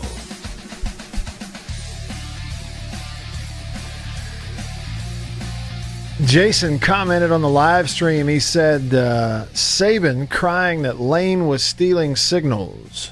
AL.com has an update. Saban met with the media here today on Monday. By the way, Mike Leach is supposed to talk today at 2. We'll see, whatever time that happens, we'll jump in on that. Jason said, Saban crying that Lane was stealing signals. Here's the update. Crimson Tide defense never allowed so many yards as it did in the 63-48 win. By the way, side note, JB, you were pretty doggone close on your prediction. Well, I mean, I had one score correct. Yeah, we didn't get the others. Yeah. But you had Bama over 60, and you had Ole Miss in the 30s, I think. No, I had them at 21. Oh, did you? Okay. All right. Well, yeah, still. I came in today to look for my sheet. It looks like somebody threw it away, so at least I don't have to look at all of my losses. They looked at your picks and went, trash. Is that what it was? They did, yeah. That's why I even had a good I walked out of the studio Friday. I gave Jake $20, and I said, man, give me Wims winners. Mm-hmm. And I took Florida -6, LSU -6, and I took the over of 74.5 with Texas and OU. Oh, yeah. Is that right? Yeah, so I got that one. But, as any parlay, yeah, it's got to be all you three. lose one, you lose them all. That's it. Well, tough luck. Yeah, it was fun, though. What's Jake, like a boogie? No, he was going over to do the Saturday morning tailgate at I got you. Okay. You knew where he was headed. Yeah. All right, so anyway, Nick Saban said it was almost like Ole Miss knew what they were doing, while linebacker Dylan Moses flat out said they were stealing signals. Saban on Monday offered a clarification when asked about it. Quote, I think what I was really speaking to was we were more like, I felt like we were always one play behind. When I say one play behind, I mean sometimes when you play in the NFL against Joe Montana or somebody really good, you always feel like you're one play behind. If you call this, they do the right thing against that. I think that was sort of what I was referring to, as if they knew what we were going to do. There you go. There is the explanation from the man himself. Let me see if I'm going to get through a bunch of text line stuff right now. Unnamed texter. That Missouri goal line stand was epic. Stopping 4 plays from the 1 is about the hardest thing a defense can do. What's harder? What's harder than stopping 4 plays from the 1? You know what Missouri head coach Eli Drinkowitz said today? He said, we were down to 3 defensive linemen there at the end of the game. I sure am glad they didn't run a quarterback sneak. And LSU fans are like, dang it! I knew we should have run a quarterback sneak. We'd have beaten them. Throwing the ball twice, handing it off twice. Ted said on the country pleasing text, my question about Ole Miss's defense, is it a scheme or talent or combination? The players are out of position a ton. There are holes and nobody to be seen. Your thoughts? Well, yeah, I mean, it is a combination of both. They're short on players. When you say short on players, I mean, do they have an NFL defensive tackle? Do they have an NFL defensive end? Do they have an NFL linebacker? Well, you're going up against players going to play in the NFL. Okay, so, do you have those? So sometimes it's a play where maybe a guy is out of position, and maybe it is a MA, missed assignment, an ME, mental error. Maybe there are other times they're in the right place and get knocked out of there, because so I'd have to watch the film and then be in the film session to tell you, but just what little bit I've seen, yeah, it's a dual thing. The best thing you can do when you're undermanned is be in the right place all the time and just hope something goes right and they make a mistake. You're undermanned and you get out of position some and you miss tackles, just chalk it up. And the bad thing there is, too, once you do it for 2 or 3 games, you start to run into this lack of belief. Okay? And I could say that, and I have said that in conversations about State's offense. This is 3 games into what a lot of people feel like is year 0 for installing a new offensive system. They're doing it with new players. It ain't working out too well. Okay? Well, the thing that you now are coaching against, you're not only going to practice today to coach better execution, to coach a little tweak here and there that's going to help them have success with a certain play if we do it over and over again. You're also coaching that space between their ears, because you can't have players on offense who are going to the line of scrimmage about to snap the ball who don't believe that this play could be an explosive play. You can't snap the ball and your players believe it ain't going to work. You can't go out there and run something if your players don't really feel like it might score. If that's happening, you got trouble. And you're coaching against that. You talk about fun, it's got to be fun. Well, offense is not fun unless you think you can score. As a coach and as a system, whether it's true or not, one of the first things you have to do is you have to convince the guys in your huddle and on the field for you that when we snap this play, it may go to the house. If they don't believe it, you got trouble. Hook says, I feel bad for John Rice Plumlee. He's not able to show how well he plays the piano to reporters. Hook. Man, I wish I could play the piano like that. I really do. I would love to be able to sit down at it and just go to town on the piano. Question here on the text line. Why does the Pirate use a plan for his offensive line which leaves the gaps? The 3-man defense linemen are immediately jumping in the gaps. Isn't that why the 5 guys are unable to block the 3? No, it's not that simple. It's just not. It does create bigger gaps. It also creates more space for the linemen to move around, which is they don't have when they're crammed in there together. It also makes, because of those gaps, it makes those defensive ends, they're that much farther from the quarterback. And the key is to, when they pass rush, to keep them going to the outside, not let them come inside of that tackle. Well, the other night, sometimes they let them inside. You let them inside, it's over. But no, it's not just about the gaps. Bully Bill says for the entire third quarter, he says Russell Wilson struggled against the zone last night. They made a halftime adjustment. All the receivers ran go routes for the entire third quarter, and they threw out routes to the tight ends, completely changed the game. Made an adjustment. Quarterback made the plays. Miko says, Matt, I just listened to your answer about the caller's question about stopping State's offense. I think it's fair to say, as you've mentioned, quarterback must be patient and had to make smart decisions and not rush. State's got to find that quarterback who can do that consistently correct. Yes, you got to do it consistently. Well, to do it consistently, everybody's got to do their job, Yeah. And every drive has to end in some type of kick. Every one of them. Punt, field goal, extra point. Unfinished drives. Turnovers on downs. And heck, eliminate the turnovers that immediately go into the end zone. Okay, they had 1 pick six in the game. There was supposed to be another. There would have been another if one of the best plays in the ball game, go watch him, was Javonte Payton, the slot receiver on the other side of the field, who ran about 70 yards to finally track this guy down at the 2 or 3 to at least give the defense a chance. I know they scored, but still, the hustle on that play was impressive to me. Bulldog Wes. says just mixing a little bit of run game, successful or not, makes the defense have to plan for it, which they do that. I mean, they mix a little run game in there, but, there is an aggressiveness too you got to have in your effort that they have missed some. Like, what about this? I was talking to my dad after the ball game the other day on the phone, or the other night. And he said, man, you'd almost have the tendency to want to tell the offensive lineman, hey, I know you're pass blocking, and I know you may get a penalty, but just have a little fun with this.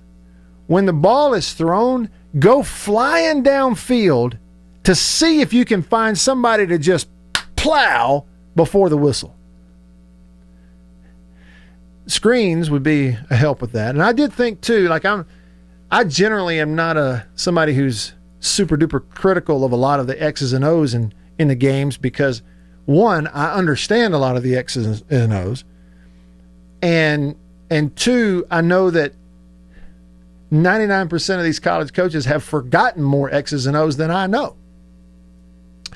But they had a little tunnel screen that went for big yards at one point in the first half. The screen game has sort of been missing a little bit from State's offense these last 2 weeks. And I'm curious about that because, one, it hurts their pass rush when they really start to come get you. Two, it gives your offensive lineman a chance to go be aggressive going forward, as opposed to kick, slide, pass protection all the time. Run downfield, hit somebody. So, I don't know. We'll see if that becomes a little bit more prominent. Anthony from Tupelo says, I wish Maiden got a shot at quarterback. I thought he may after I saw this tweet. Let's see, it's a tweet of him holding up a belt. Maybe they give him a shot. Hey. Keep on trying things, huh? Keep trying it. Ain't no point in just standing flat-footed in the mud. Try to get out of it. But, their system is their system. They'll continue to coach it. But I'll be curious to see what things look like going forward. Lots and lots of text to get to. Going to do that. Hog Jowls on here. Denzel, Jason. We even got somebody on here texting us named Hot Garbage. All coming up next. Stick around.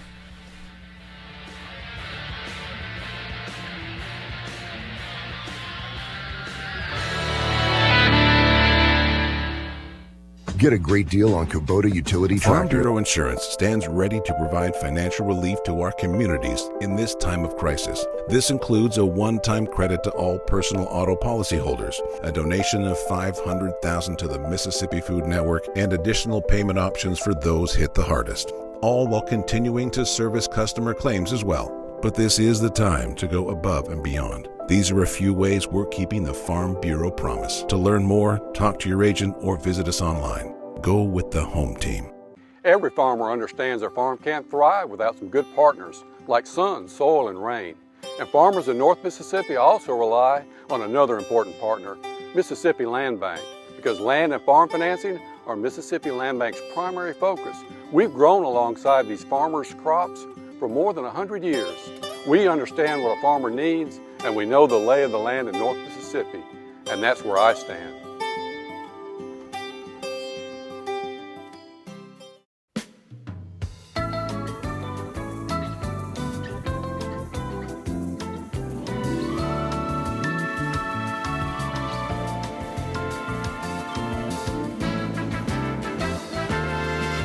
Bull.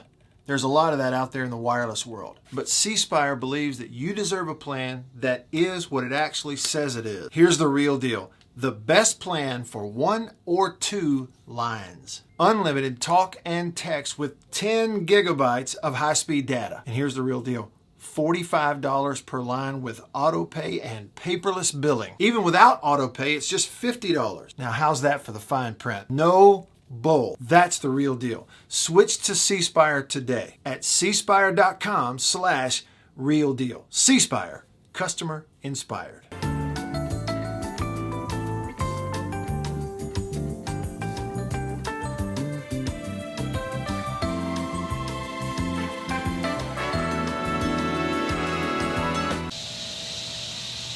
Man, that sounds like summertime in Mississippi, doesn't it? You know what else just screams summertime in Mississippi?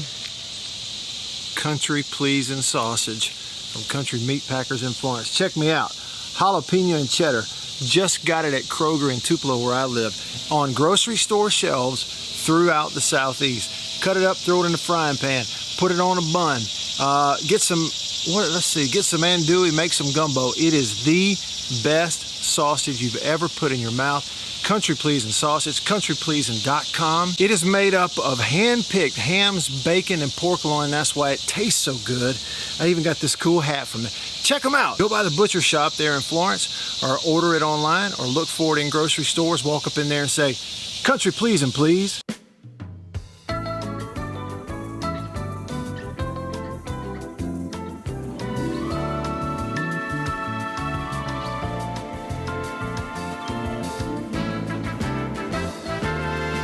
A lot of people in the equipment world, things kind of go in trends, I guess, if you want to say it. So kind of the first big thing for 2020 that we look at when we start evaluating our business is going to be our turf equipment. That's kind of the first big push, because once the water dries up and the grass starts growing, this is what everybody's looking to get.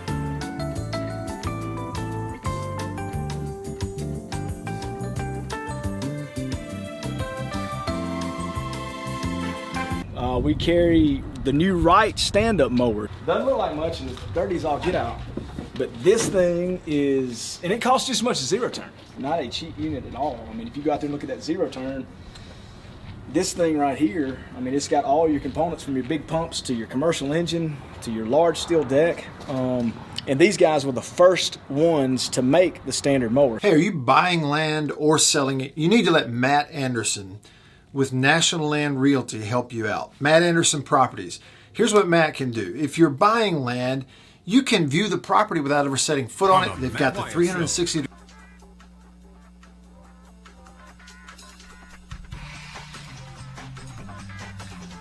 All right, back with you in the Farm Bureau studio. Farm Bureau Insurance. Go with the home team. They are your home team at Farm Bureau. Hometown heroes, that's what we call them. The local Farm Bureau insurance agents in your town and your county, available in all 82 counties across the great state of Mississippi. All right, a couple things. I'm going quick here. Missed some really good stuff from y'all. Appreciate all the phone calls and texts and comments on the live stream. It makes Reaction Monday outstanding, at least for me anyway. I certainly enjoy it. I hope you do too. On the live stream, Kelly references the first 3 years of Leach at Washington State. 3-9, 6-7, 3-9. And then said, let's give Leach a chance. I hate to say it this way, but I think it's reality. You don't have a choice but to give Leach a chance.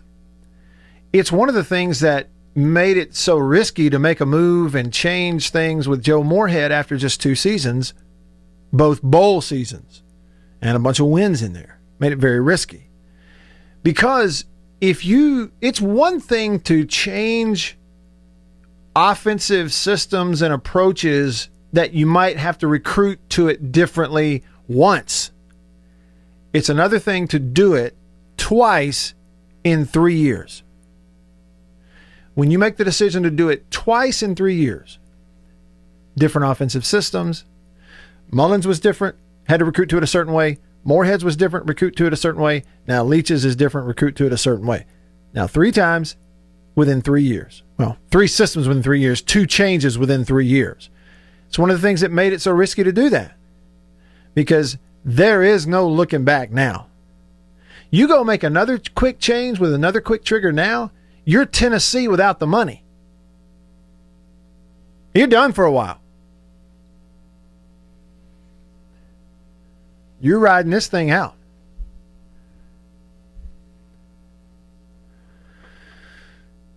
All right, let's see here. Country Pleasing text line, 885-ESPN, 601 number, 885-ESPN, or 885-3776.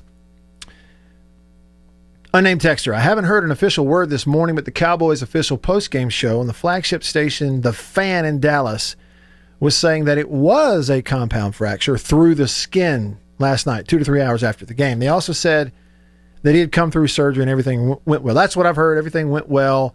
Prognosis is good for Dak to return. Then it'll be about once he gets back for next season, regaining the flexibility and strength in the ankle. This is what you know about Dak.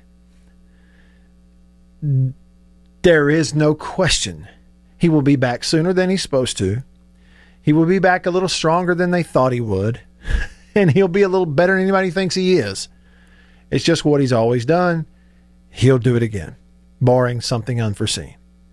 Brian says Dak to the Saints. Hotty toddy. A lot of people pulling for that. And look, it'd be a match made in heaven. It's just in the NFL, you got money issues with New Orleans. And you're going to have money issues. So that's it. That's the way it is.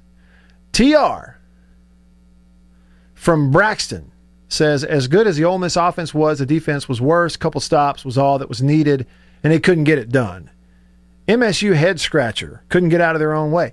Yeah, and I think that's a pretty good prognosis. What I said was one team had the prettiest loss I think we've ever seen. One team had about the ugliest loss we've ever seen. And, you know, the thing about it is, you have to understand, Alabama's roster is not like Ole Miss's roster. That's what Kiffin and those guys are up against. You go, well, Ole Miss's offense couldn't stop Alabama. I mean, Ole Miss's defense couldn't stop Alabama's offense. They're not supposed to. Anybody thought they were supposed to? Really? I'll go back to a Mullen comment several years ago. It applies to Ole Miss right now. Alabama has more 5 stars on their punt team than Ole Miss has on the whole team. They're supposed to stop their offense? You're right, though. A couple of stops. You're not supposed to give up 60. Okay, well, you're not supposed to give up 60 to Alabama. You have 3 times in 4 years. I think going forward, game plan this way. Lane Kiffin did it. In order to beat them, we have to score 70 points. That's what you're dealing with Alabama. They are an NFL roster. Let's see here. Rick says Costello's wind-up ball release is too slow for him to win the short throw game against a 3-8 defense. Got to get it out quick. It's not just that. Sometimes he does drop the ball down. Sometimes he does pat it. You know, his mechanics get a little loose, little sidearm, but his feet get out of whack. Go look at the throw that was a touchdown to an open receiver, but it was high, and so the receiver, freshman receiver Wally, gets 2 hands on it, but it tips it up in the air, and then it wound up being an interception in the end zone. So go look at that one, and you'll see something they talk about with KJ, and they're working on. What position are his feet in when he lets the ball go? Quarterback coaches for years have said this phrase, you don't throw with your arm, you throw with your feet. They're right. The feet and that lead leg and where's my momentum and where are my hips when I let this ball go is going to determine most often or not if it's a little high or a little low or if it's just right. If I'm throwing right through that target.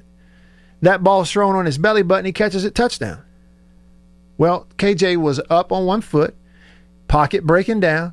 He's moving around like a Patrick Mahomes throwing off balance, feet all out of whack. He's up on 2 toes. He's kind of jumping in the air. Mahomes can do it. The rest of us can't. You got to have solid footwork. You ever notice Tom Brady doesn't throw the ball like Mahomes? Tom Brady's a GOAT because I can watch any one of his games from his first year to now, and he's got the best footwork of any quarterback I've ever watched. In the pocket, moving around, sets his feet, shoulder width. Doesn't matter if he moved out of the pocket or if he's setting up in time. Feet are perfect. That's why he's so accurate to those slot receivers. Footwork. It's got to translate from practice to the game. If it doesn't, we got a problem. I did it. I know what it feels like. I do good in practice. Get in the game, I'm all over the place throwing it to Champ Bailey.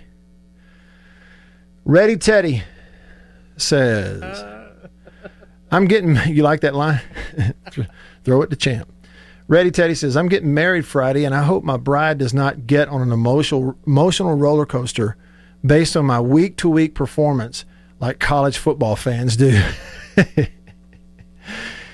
Hey, Teddy, congrats. That's all I got to say about that.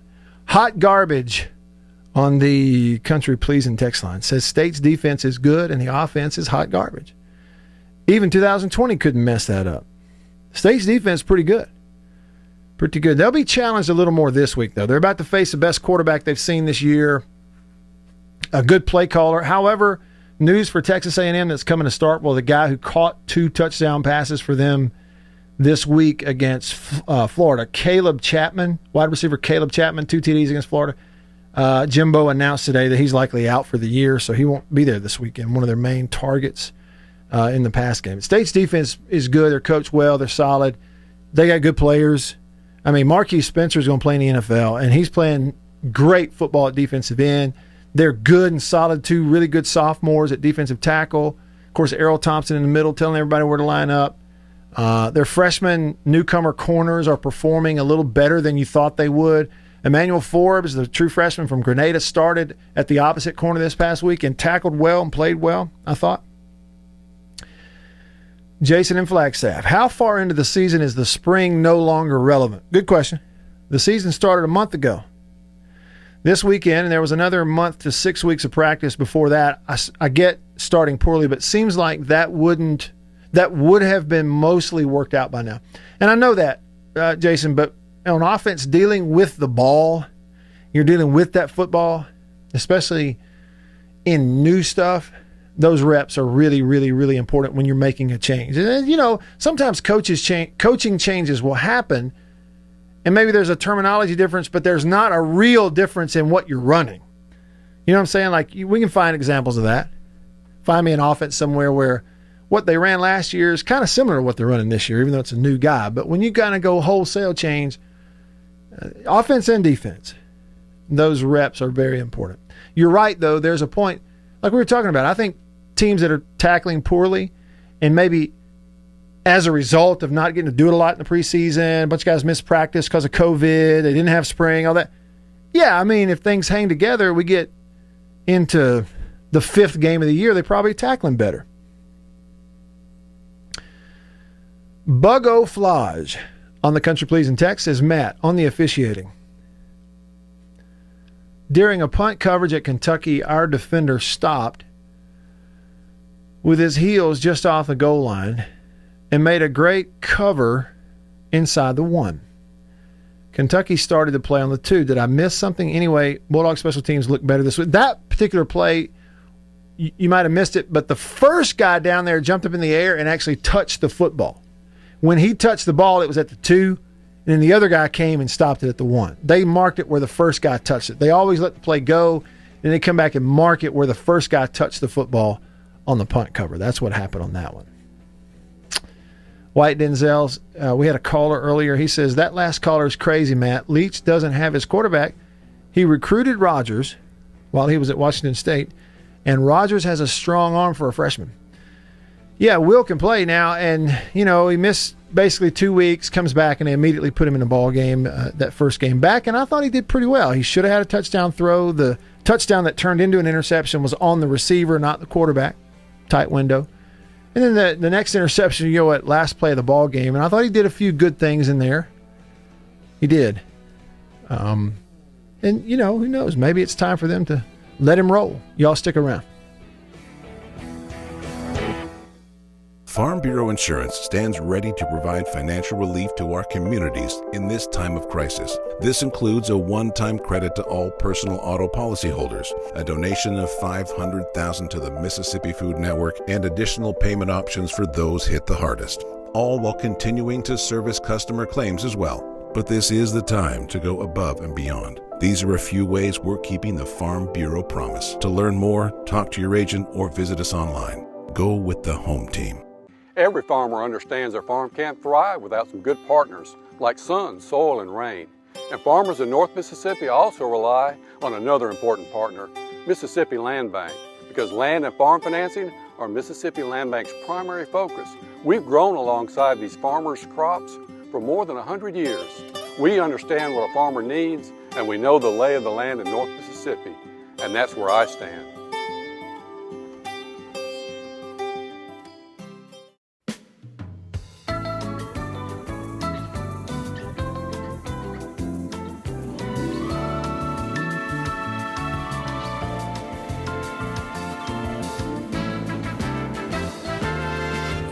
Bull There's a lot of that out there in the wireless world. But C Spire believes that you deserve a plan that is what it actually says it is. Here's the real deal. The best plan for 1 or 2 lines. Unlimited talk and text with 10 gigabytes of high-speed data. And here's the real deal. $45 per line with autopay and paperless billing. Even without autopay, it's just $50. Now, how's that for the fine print? No bull. That's the real deal. Switch to C Spire today at cspire.com/real deal. C Spire, customer inspired.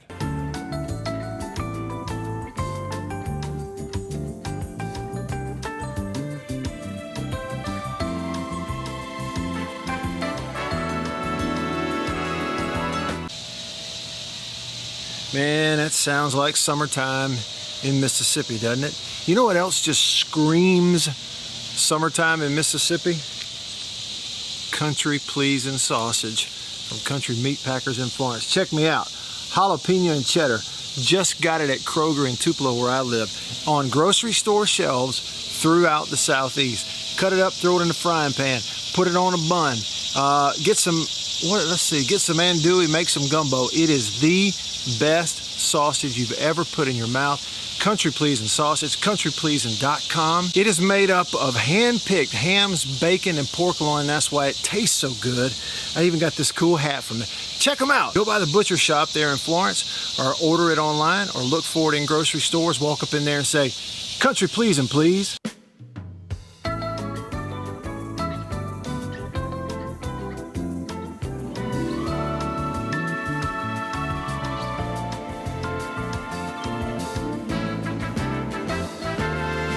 A lot of people in the equipment world, you know, things kind of go in trends, I guess, if you want to say it. So kind of the first big thing for 2020 that we look at when we start evaluating our business is going to be our turf equipment. That's kind of the first big push, because once the water dries up and the grass starts growing, this is what everybody's looking to get.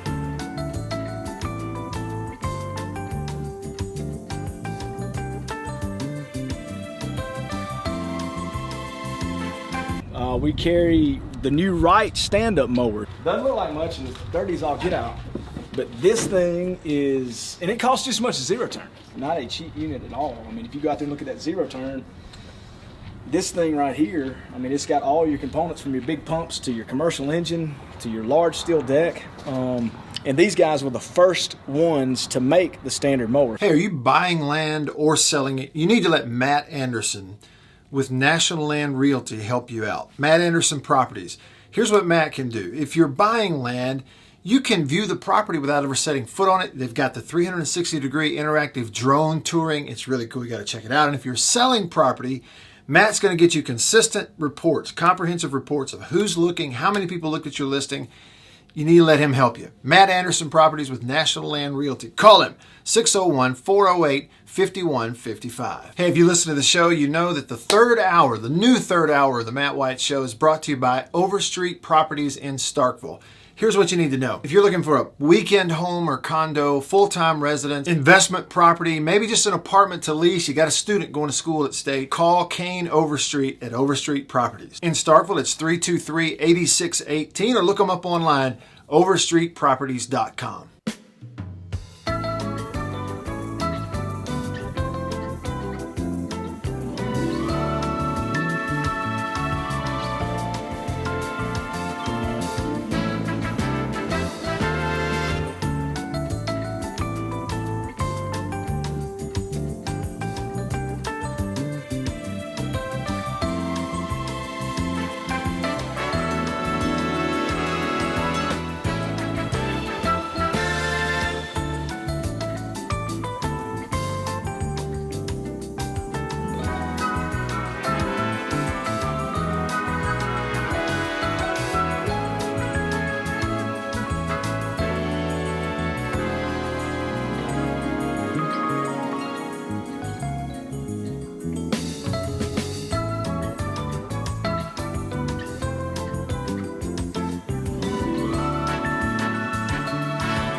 local. This is the Matt Wyatt Show. Talking about sports from around the world and right here at home. Streaming to you at thezone1059.com and on your radio on ESPN 105.9. The Zone.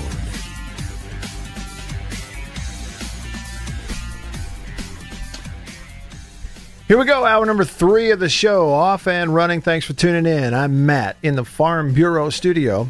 Hour 3 presented by Overstreet Properties in Starkville, or Starkville, or Stark Vegas, however you want to say it. You just go ahead and say it the way you want to. I'll say Starkville in conversation, Starkville on the radio. Overstreet Properties, that's where you want to go if you're moving up there and need a place to live. Starting to begin the search for a home, or maybe it's investment property, or you go up there to state for ball games and need a condo. It's yours. When you come into town, you just plop down. It feels like home, away from home.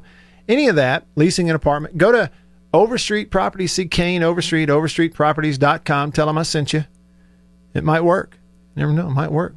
Help you out. Y'all can text or call or tweet or comment on the live stream. Lots there. Lots of comments on the live stream. Hey to everybody tuning in, Facebook, YouTube, Periscope. Really do appreciate y'all being a part of the show and then having conversations with each other. And that's always fun to see. All the texts coming in on the Country Pleasing text line in the first couple of hours of the show.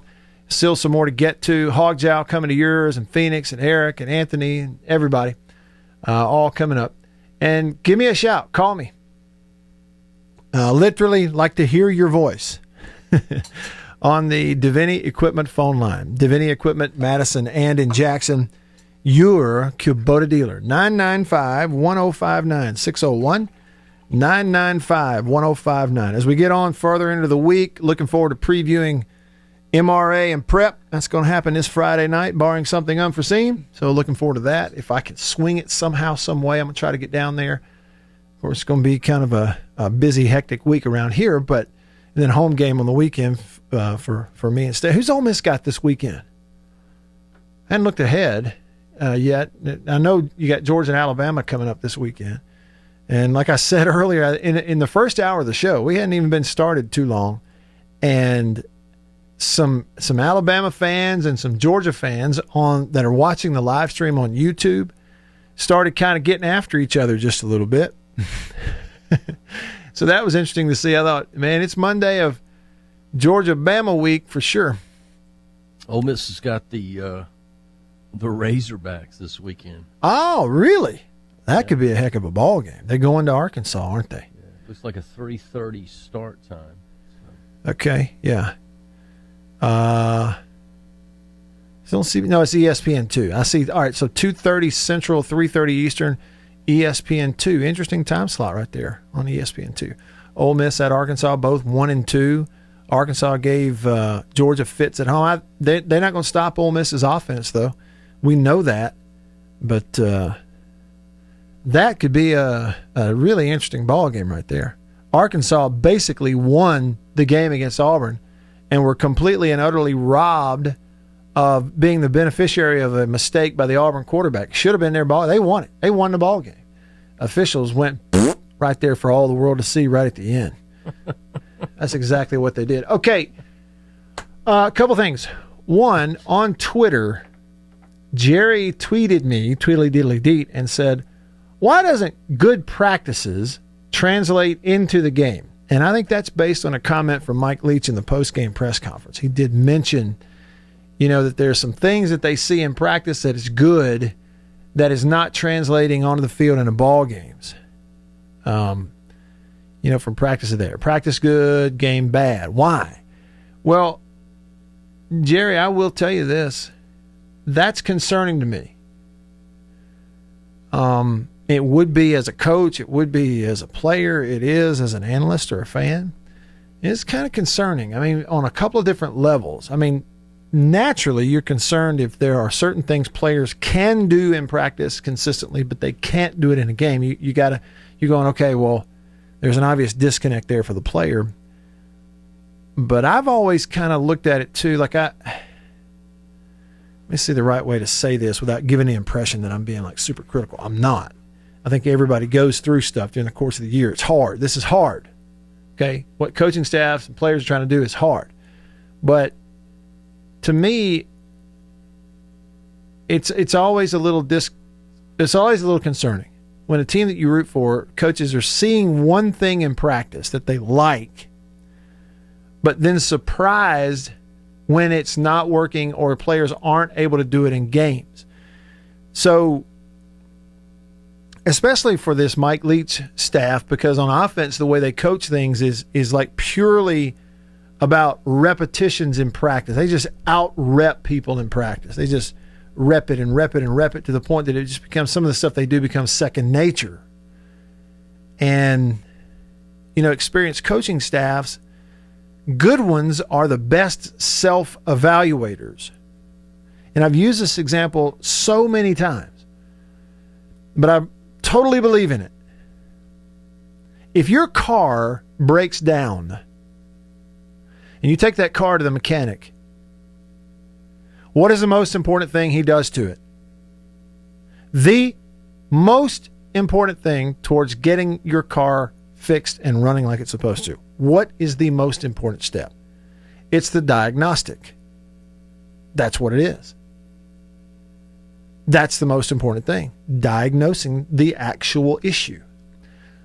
Self-diagnosis. If you take your car to a mechanic and he does not correctly identify what's wrong with it in the first place, you can spend $8,000 on it and have a new looking car, and it still won't run right because you didn't identify what was actually wrong with it. So when you're evaluating yourself as a football team, as a football coach, that's the most important step. Where are we actually? It's just like, here's another extreme example. Let's assume that Ed Orgeron actually believed what he said the week before the Mississippi State game when he said, quote, "Our defense is so much better right now than it was at any point last season." Okay, maybe he was just saying that. Okay, maybe he was just saying that. But let's just, for just a second, let's think, did he actually believe it? See, if you're an LSU fan, here's what really bothers you, is if your coaching staff actually believed that. Because it ain't true, all right? It's not true. Not close. So you're going, how am I paying these coaches $4 million? I'm paying my defensive coach $2 million.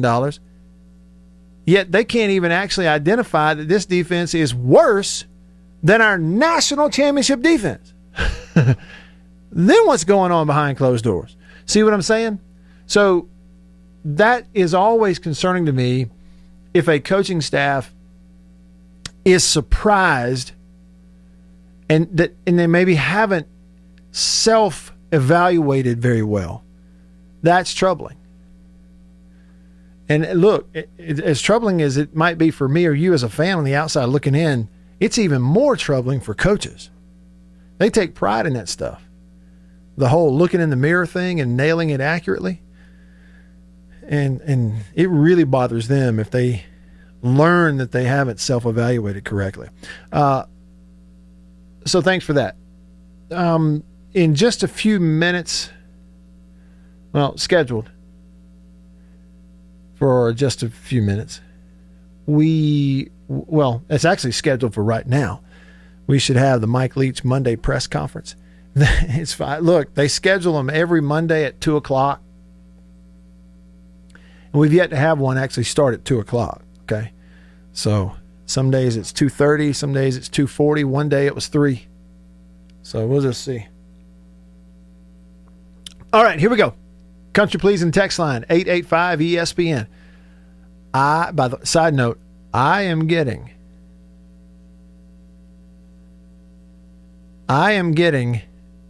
some new flavors of country pleasing sausage sent to my house. I found that out earlier today. Excuse me 1 minute. Yeah. All right. Just wanted to get that in there. White Denzel on the country pleasing text line. No, we already read that. Hog Jowl says this. Matt. Oh, wait a minute. No, I want to go back. He sent me 2 texts. Okay, the first one is about the Arkansas-Auburn game. Hog Jowl says, I've never been a person who gives excuses for anything. With that said, when Bo Nix spiked the ball backwards, it became a lateral. Hogs deserve to win the game. You're correct, Hogjow. It's not a matter of opinion. Okay, this is so factual. This is so pragmatically black and white, yes and no, is and isn't, that it's not a matter of my opinion. It's not your opinion. That's how clear this is. Arkansas won the game. That was a lateral. He dropped the snap, he picked it up, he threw it backward. There's only two choices. There's only two possibilities. Two. It's a fumble or a lateral, one or the other. And this excuse that, well, we didn't have a clear recovery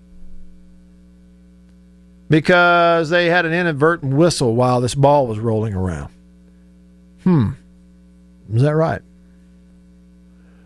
When I and everybody with at least one eyeball saw players scrambling full speed to get that football, they didn't hear no dang whistle. They didn't even hear it.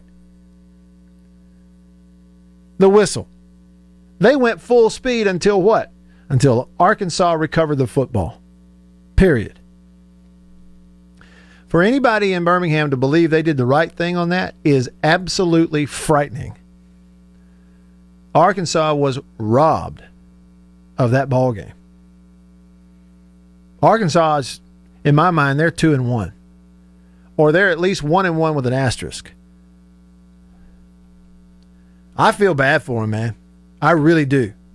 But hey, Hogjow, listen, tell the Arkansas fans, your friends and everything, tell them, welcome to the world of the underdog. A buddy of mine texted me a while ago, said SEC officials are consistent. Only the underdogs get screwed.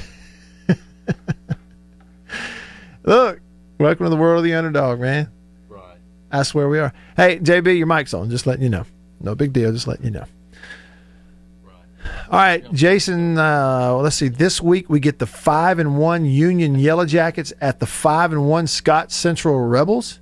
Bring that on Friday nights. Things are starting to shape up in high school football. Looking forward to that. Keith said the Dogs continue from the Arkansas game, can't execute. Jason on Facebook said, I didn't hear a whistle on the replay either. Surprised that Shaw hasn't admitted it. Well, Steve Shaw is no longer with the SEC. He is now the national coordinator of officials. I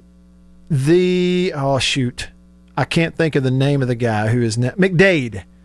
I think it's John McDade, maybe, is now the SEC coordinator of officials, the former on-field official himself. And now I want to read this. Hogjow says, Matt, I would like to say a bit about JB. There's many ways for someone to serve others. I get a daily devotional from JB. I get them too, by the way. That means more than I can express. I'm having gallbladder surgery, having it removed on Thursday, even though it's a minor thing. JB has consoled me since finding out about my surgery, and I appreciate his caring. Hogjow, good luck on Thursday. I will be thinking about you. Hope it goes well. It will. Everything's going to go well. JB, hats off to you for being a positive influence on people. Hey, man, just trying to do what we can. That's it. Trying to bloom where you're planted, right? Mm-hmm. Absolutely. All right. Let's see. Mark on the Davini Equipment phone line, who is an official. Mark, thanks for calling. What's up, man? All right, Matt. If there was an inadvertent whistle blown in that Arkansas play, the team that it affects should either get the result of the play or replay the down. That's their choice. Mm-hmm. So I watched it. I didn't hear a whistle blow. Yeah, nobody else did either. Also, in the Alabama game, in the Alabama Ole Miss game, when he onside kicked it, he touched it at 9 yards. The kicker did on the onside kick. Not one official threw their beanbag out there to note first touching. It was first touching because it was 9 yards. And when the state game was played, and they punted the ball, and the guy touched on the 2-yard line, and the other guy was right there with his heels on the goal line, I didn't see the official throw his beanbag for first touching. That's what an official does when there's first touching, a fumble, a muff. They throw that beanbag so that you know what's going on. Mm-hmm. Right. I didn't see not one official throw a beanbag. Okay, I want to go back to the onside kick, and that's in the Alabama game you're talking about? Yes. So was it Ole Miss trying the onside Ole Miss kick? touched the ball. Yeah, they tried the onside kick right after they made it 42-42, I believe. Okay, all right. And Logan kicked it down the middle of the field, and he could have recovered it, but he touched it at 9 yards, and everybody was, they almost recovered it. No, he touched it at 9 yards, which would have made it first touching, but nobody threw a beanbag. No official come in there and said, hey, I got first touching. Mm-hmm. They awarded it to Alabama because they recovered the fumble. Yeah. Well, and I'll say this: I can speak a little. I can speak a little bit about it, of the officiating, because I've done it over the years. I see a lot of things that a lot of other people don't see.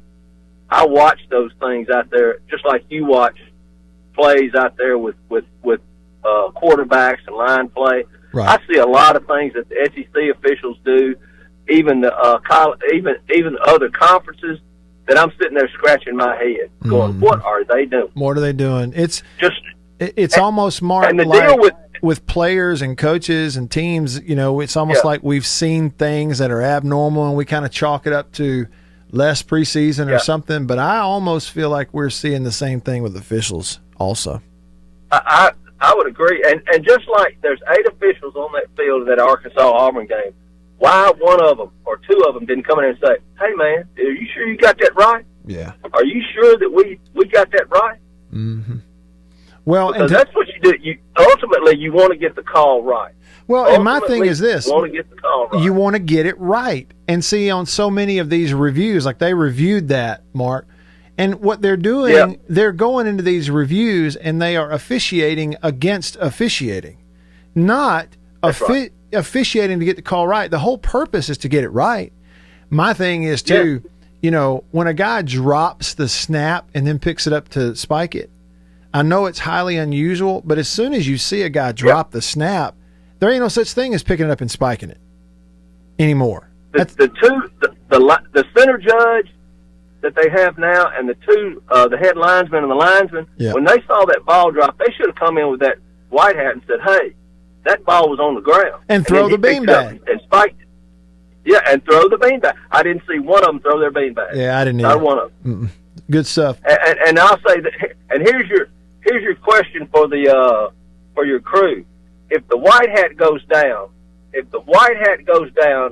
who winds up being the official that takes the white hat spot in a football game?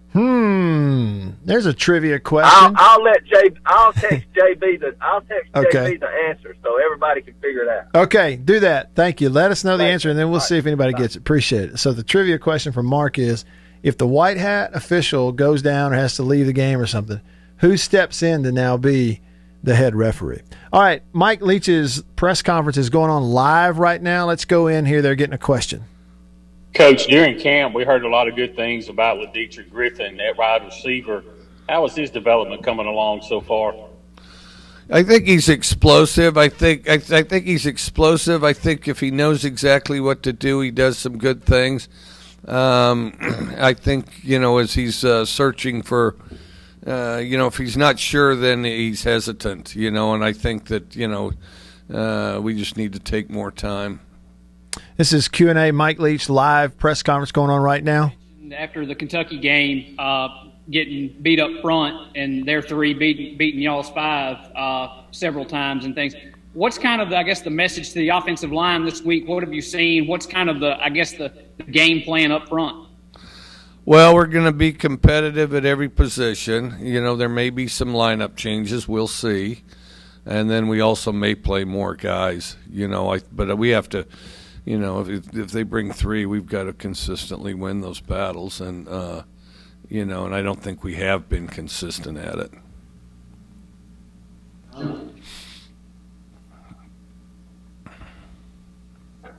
Mike, kind of going off what Ben said a little bit there, but when it comes to KJ, what do you want to see him fix going into, the A&M matchup if he is still, starting? I want him to see the field better and take care of the football, and then see the field better, quicker and efficiently, and then take care of the football, I think is key.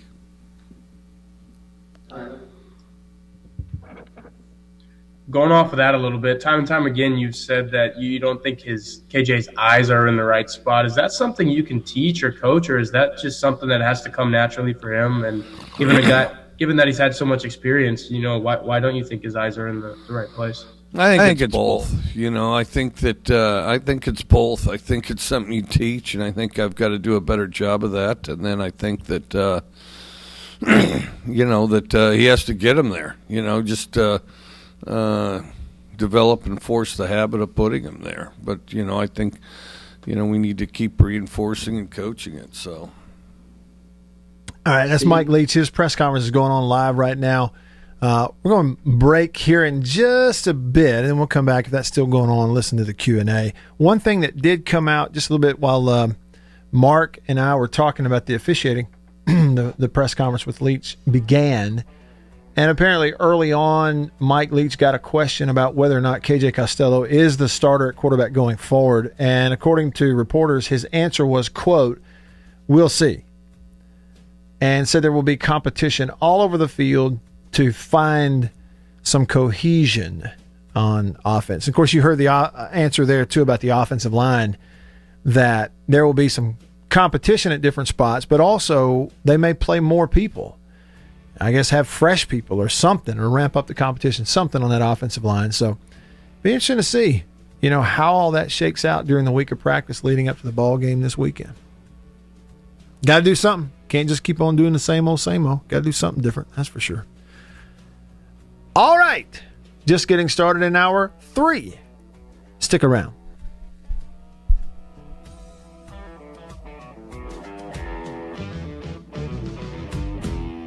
Farm Bureau Insurance stands ready to provide financial relief to our communities in this time of crisis. This includes a one-time credit to all personal auto policyholders, a donation of $500,000 to the Mississippi Food Network, and additional payment options for those hit the hardest, all while continuing to service customer claims as well. But this is the time to go above and beyond. These are a few ways we're keeping the Farm Bureau promise. To learn more, talk to your agent or visit us online. Go with the home team. Every farmer understands their farm can't thrive without some good partners like sun, soil, and rain. And farmers in North Mississippi also rely on another important partner, Mississippi Land Bank, because land and farm financing are Mississippi Land Bank's primary focus. We've grown alongside these farmers' crops for more than 100 years. We understand what a farmer needs, and we know the lay of the land in North Mississippi, and that's where I stand.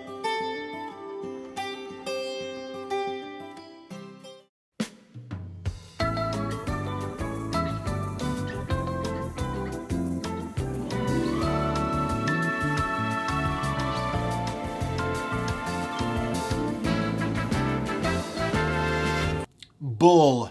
There's a lot of that out there in the wireless world. But C Spire believes that you deserve a plan that is what it actually says it is. Here's the real deal. The best plan for 1 or 2 lines. Unlimited talk and text with 10 gigabytes of high-speed data. And here's the real deal. $45 per line with auto pay and paperless billing. Even without auto pay, it's just $50. Now, how's that for the fine print? No bull. That's the real deal. Switch to C Spire today at cspire.com/real deal. C Spire, customer inspired.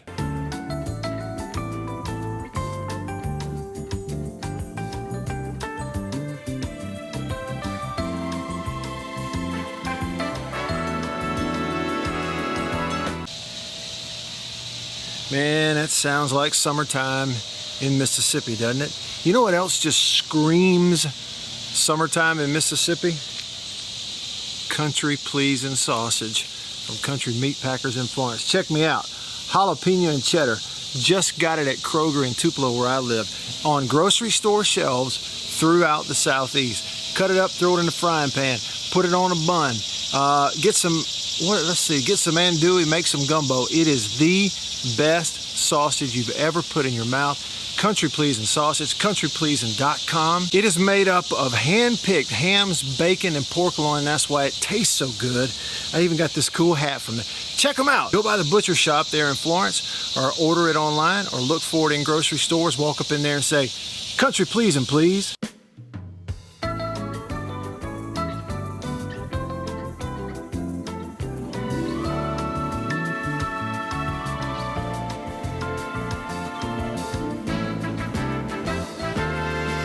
A lot of people in the equipment world, things kind of go in trends, I guess, if you want to say it. So kind of the first big thing for 2020 that we look at when we start evaluating our business is going to be our turf equipment. That's kind of the first big push, because once everything, the water dries up and the grass starts growing, this is what everybody's looking to get.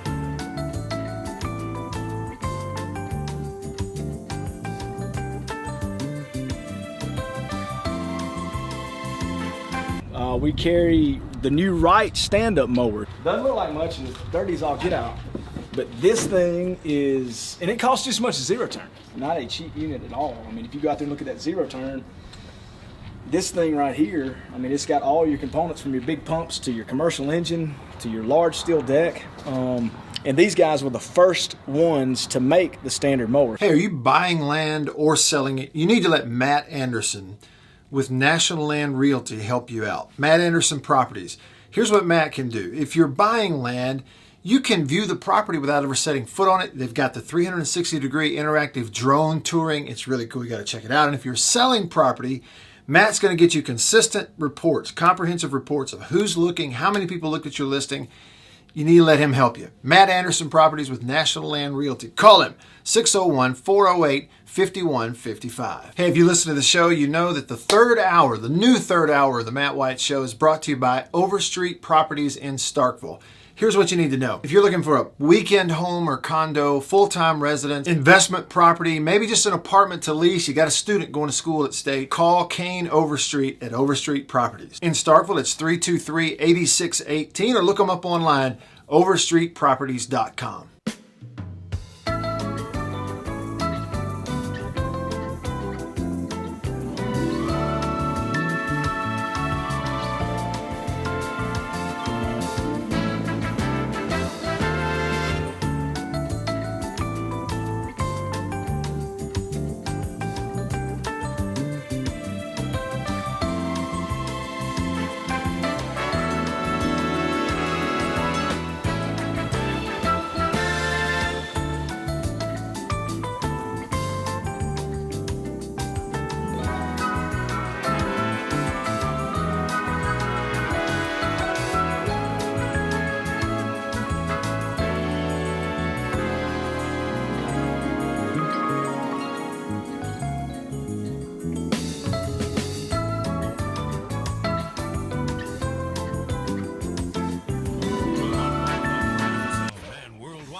At the Zone, 1059.com. All right, back with you. Well, we'll jump back in. The Mike Leach press conference is going on right now. He had just gotten a question about Jalen Maiden, another quarterback on the roster. Let's see where we are. Coach, I believe Colin had 22 touches on Saturday, and it was kind of a difficult day on offense. But, how do you kind of feel like that maybe his role has evolved and his embracement of that? Well, we'll just have to see. I mean, we'll have to see. We got a lot of quality backs, and but I think that he played about like everybody else did out there Saturday. Ben?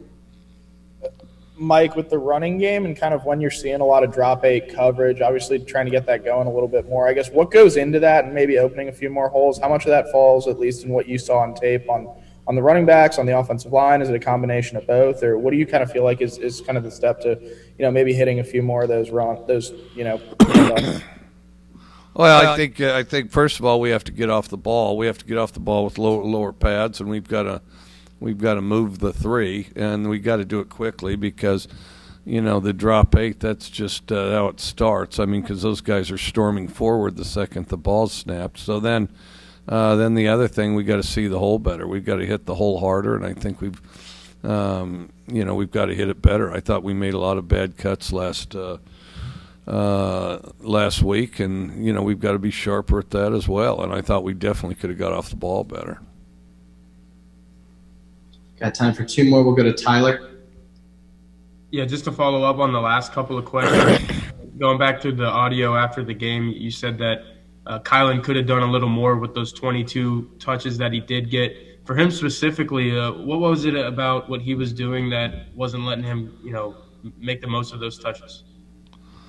Well, any ball carrier, I think one needs to go straight upfield after they catch the ball, and then the other thing is see the hole where it's blocked and designed, and but he wasn't alone in that. I mean, I thought all our ball carriers need to work that direction. Anything else, guys? All right, that'll do it. There high points in his time today at the podium. Let's see. So I'll go back to the comment. If you're just tuning in, Mike Leach, one of the first questions he got was whether or not KJ Costello is the starter going forward on offense. His answer there was, we'll see about that, and said that there's going to be competition all over the field. So that, pretty much came out of it. And then on the, malcontents comment, players maybe that some that weren't happy or bought in, he addressed that. He was asked about it today. His answer is, this happens every time you take over a new program. I think you always have some fence riders. Said that players need to hop on the train or it'll leave without them. How about that? Also, there's a note out there, news kind of breaking of this here just in the last half hour. Vanderbilt-Missouri game for this weekend won't be played. Both rosters limited by COVID-19 quarantines. That's being reported by Adam Sparks up in Nashville. The Southeastern Conference just put this out there 1 minute ago on Twitter.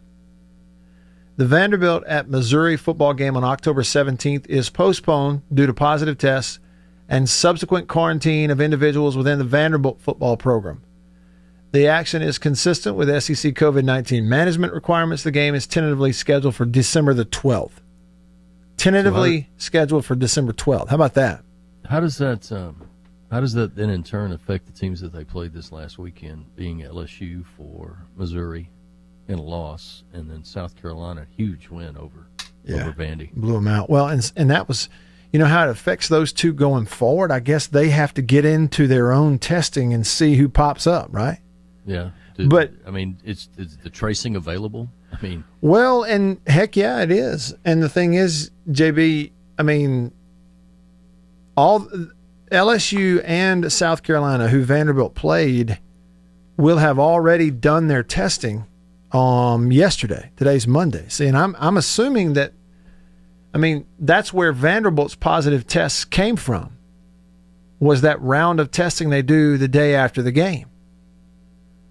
Yeah. Well, South Carolina is set to host Auburn this weekend, and I haven't looked at LSU's yet, but I knew that Auburn was going to South Carolina. So yeah, you just wonder how those, because you got to have those trickle down. Right. LSU is at Florida this weekend. Oh wow. 2:30 ESPN. That might get ugly. It might. Hey, it will. I have to say this. I failed on my predictions about some of the games, but the worst one I think was the Texas A&M game. Mond actually showed up and played a legit game from beginning to end. This is a good win now for A&M. Yeah, big win. Even if Grantham's running the defense. Well, I'm just saying, look at how they were so multifaceted. Also, So A&M ran the ball for 205, which included Isaiah Spiller going for 174 yards on 27 carries and 2 touchdowns. As I was driving up to Lexington on Saturday, that's the game I was listening to, was A&M in Florida. I was listening to Mick Hubert calling the Florida game. Just had it plugged in on my phone in the car. Mick Hubert, anytime something big happens for Florida, he does this every time. He goes, "Oh my!" It's like a Harry Carey. It is. It's like a contrived "oh my," sort of like touchdown Auburn. You know what I mean? So it's cool. Their fans love it. It is a little contrived. It's not like this natural. And so the same thing for Mick Hubert at Florida. I mean, it's just any big. Oh my! But it makes it funny, or fun, I should say. Yeah. And anyway, Mick Hubert a bunch of times, but was kind of just like said, they just can't stop Isaiah Spiller. They just can't stop it. He said it. He's right. Had 2 touchdowns, 27 carries, 174 yards. Kellen Mond threw for 338. So A&M throws it for 338, runs it for 205. As I told you, they were 12 of 15 on third downs. Yeah, that's crazy. 12 of 15. 75%, isn't that right? Is that right? 75, 80%? Something like that. That's way up there, yeah. I was looking at the comparison. I brought this up earlier. So 12 of 15, that's 80%. They only had 1 third and long the whole game, which is 9 yards or more. They were 0 for 1 on that one. They were 0 for 1 on third and goal. But everything in between, mid-distance, third and short, which is a yard to 4 yards, they were 4 out of 5. So we can do the math on it. If they were 4 out of 5 there, that means on third and 5 to 8 yards, third and 5, third and 6, third and 7, third and 8. In that range, they were 8 of 10. I can do that math. Is that right? 8 out of 10? Yeah, that's 80%. That's 80%. They were 10 of 11 passing. Florida could not get off the field on third down.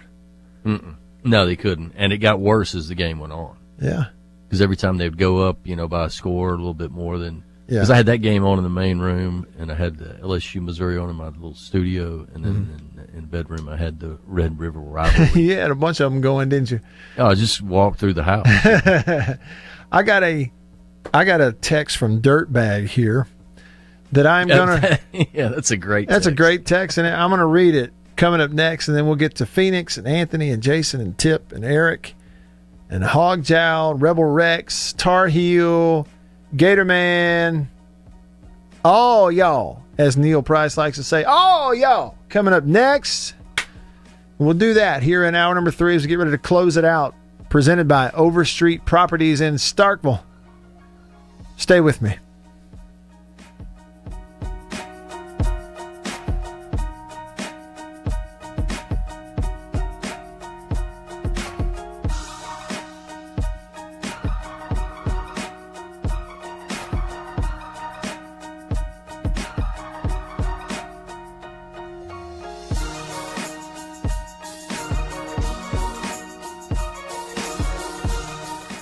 Maybe you've noticed your friends sharing photos of what looks like fried food, but they're bragging about how healthy they are. They're right. It's the latest in cooking innovation, and Lowe's has Samsung slide-in ranges with air fry to help you get in on the trend. Air fry uses little to no oil, giving you the taste of your favorite fried foods. Plus, the air fry tray is included, so you can start cooking from the get-go. Order yours today via our app, online, or in-store, and get free delivery. Bring home innovation this fall with Lowe's. Free local delivery applies to appliances $3.96 or more, U.S. only. What are real people saying about Skechers Arch Fit footwear? Joe from Hilton Head says, I need arch support, and these shoes have it. Joe, Skechers Arch Fit don't just have arch support, they have podiatrist-certified arch support that was developed with over 20 years of data. Next, Pete from New York writes, great for walking. I stand a lot of work, and the Arch Fit keeps me comfortable. My feet don't feel tired at the end of the day. Okay, Pete gets it. He's walking, working, just living in Skechers Arch Fit. These shoes are great for virtually everybody. Find podiatrist-certified Skechers Arch Fit at a Skechers store, Skechers.com, or wherever stylish footwear is sold. At the Zone 105.9, we know we all have a lot on our minds. Pay some bills. Because everybody has bills. That's why we want you to cash in from the couch. 18 chances a day for you to win a shot at $1,000. Yes, when you hear the word that wins, go to our website at thezone1059.com and enter that word. So you can cash in. Cash in from the couch. Must be 18 or older to play. This is an Alpha Media company-wide contest. One winner will be chosen each time. Get more info and contest rules at thezone1059.com. Cash in from the couch. From 105.9, The Zone. Looking for a fun, safe way to spend some time? Arrowhead Archery Range is now open in Clinton. Enjoy their standard covered range and their three-dimensional range with animal targets at each station. Bring the whole family, hone your skills, or enjoy a fun date. Only $5 for an all-day pass per individual or $15 per family. Annual family passes are also available. Located on the southeast corner of the soccer side of Traceway Park, Arrowhead Archery Range is naturally designed for social distancing. Learn more at arrowheadarcheryrange.com. Work, school, grocery shopping, doctor's appointments, the gym, to the airport to pick up loved ones, to the kids' soccer games, piano lessons, out for movie night, to hear your favorite band in the city, over to Grandma and Grandpa's house, and on last year's amazing road trip. Your vehicle takes you so many places. Protect it. When you leave your vehicle, remember to always take your keys or key fob with you and lock the doors. If you suspect auto theft, contact the National Insurance Crime Bureau at 1-800-TEL-NICB. That's 1-800-TEL-NICB, or visit our website at www.nicb.org. A public service message from the National Insurance Crime Bureau. I've got muscular dystrophy. That means my muscles are weak and it can be hard to breathe. Now is a scary time for everyone, as we are at a higher risk for respiratory infections. In good times and bad, the Muscular Dystrophy Association helps kids live with neuromuscular disease. The pandemic places more than 200,000 adults and children with muscular dystrophy at a greater risk. Breathing is often hard when you live with a neuromuscular disease. But the Muscular Dystrophy Association is here to help. MDA is what ensures they receive critical medical care at one of over 150 care centers across the U.S. During COVID-19, kids like me are at a greater risk. The Muscular Dystrophy Association needs your support now more than ever. COVID-19 won't stop us. To learn how you can help, please visit helpmda.org. Thank you. Are you ready? Get ready for the Mississippi State radio analyst. And he's on your radio right now. You got the Matt Wyatt Show on 105.9 The Zone and online at thezone1059.com. Howdy ho, neighbors. Matt the Tool Man Wyatt here. Oof.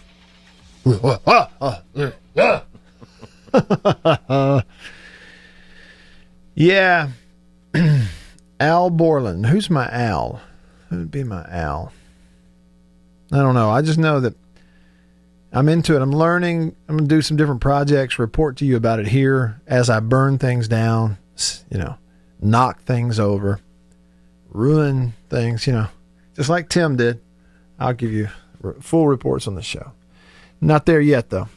Only getting there. Getting towards the end of today's show, Hour 3 here, presented by Overstreet Properties in Starkville, overstreetproperties.com. If you're moving to Starkville, going up for the weekend or several, leasing, whatever, condos, investment property, go to Overstreet Properties. Tell Kane at Overstreet Properties I said hi.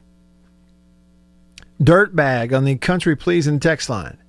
885-ESPN, 601 number, 885-ESPN, or 885-3776.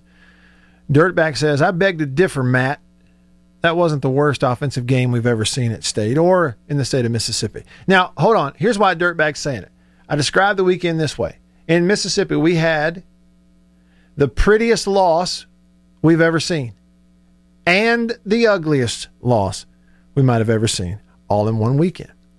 Dirtbag disagrees. He says, I had the misfortune to be in attendance for the worst offensive game in history at Scott Field. I am scarred for life from the experience. Auburn 3, Mississippi State 2. The night the this is his words, the night the Slytanic hit the iceberg. Utter offensive futility. State might have crossed midfield twice. Never in field goal range. And I swear the defense was so stout that I honestly thought there was a chance to win the game 4-2. I've never been so mad after a sporting event. That's from Dirtbag. I was there. I don't think I stayed for the whole thing, but I was there. I was sitting up in the press box next to my then radio partner, JB. I was doing my first radio show I ever did up in Tupelo, surrounding areas. And a guy named Ben Dean, we called him the Dean Machine. He got out of radio and went into the military. But he was basically my co-host, and he ran the board because I didn't know how to do any of that stuff. And he was an Auburn guy. And I had said, you want to go to the game? We can go to the press box together. He's like, yeah, sure. So we went to the game. And he and I were sitting in the press box. And just before halftime, he looked over at me and he said, this is the worst game I've ever seen. I said, well, you want to leave? He was like, no, we can't leave. We've got these great seats in the press box, free food. We'll stick it out. We go to halftime. 5 minutes into the third quarter, he was like, let's leave. Forget the free food. Yeah. And then I think after that, several times, he said to me, that's the worst game I've ever seen. Yeah, I was there. Yeah. You were there? Sitting in the stands? Oh, yeah. Yeah. Till about the middle of the third quarter. Yeah.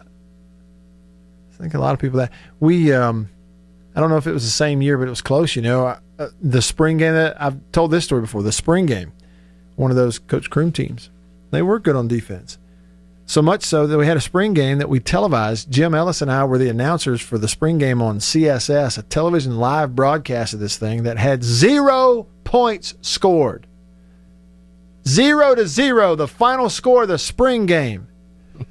Put your baby to sleep by that. Lord, can you imagine up there trying to make that interesting? Or I don't know. I didn't even try. It's at the end of it. I was just like, hey, okay, incomplete. Next. All right, Phoenix on the Country Pleasing text line says, Matt, as an MSU fan, I've buckled in for the long haul. That I don't believe Mike Leach.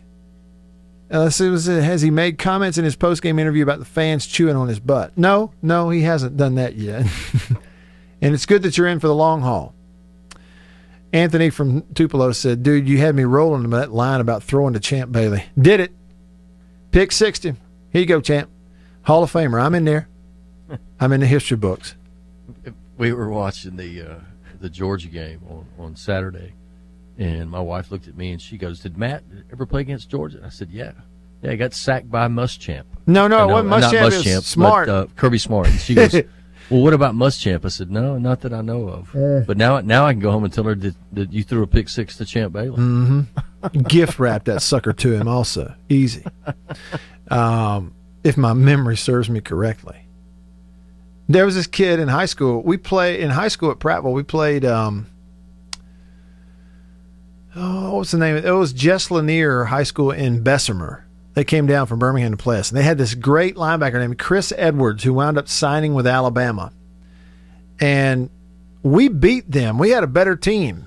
We beat them, and we threw some touchdowns in the game. But we were on about the 5-yard line going in, goal line offense, JB. And I threw a pass in the end zone, and Chris Edwards picked it off. Uh-oh. Did you try to run it out of the end zone? He ran it out of the end zone to the other end zone. Oh, no. 100-yard interception return for touchdown. Chris Edwards sure did. We weren't catching him. Nobody's catching him.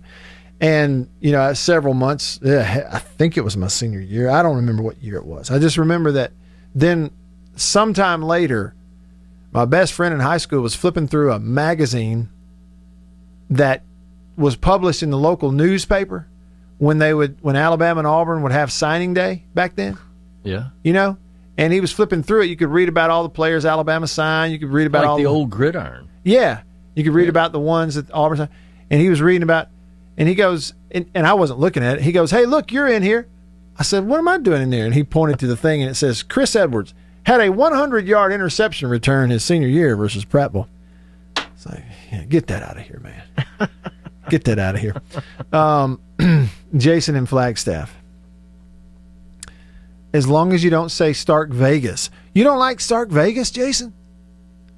Yeah, I do not say it in general conversation as if it replaces the word without missing a beat. I don't do that. I say Starkville.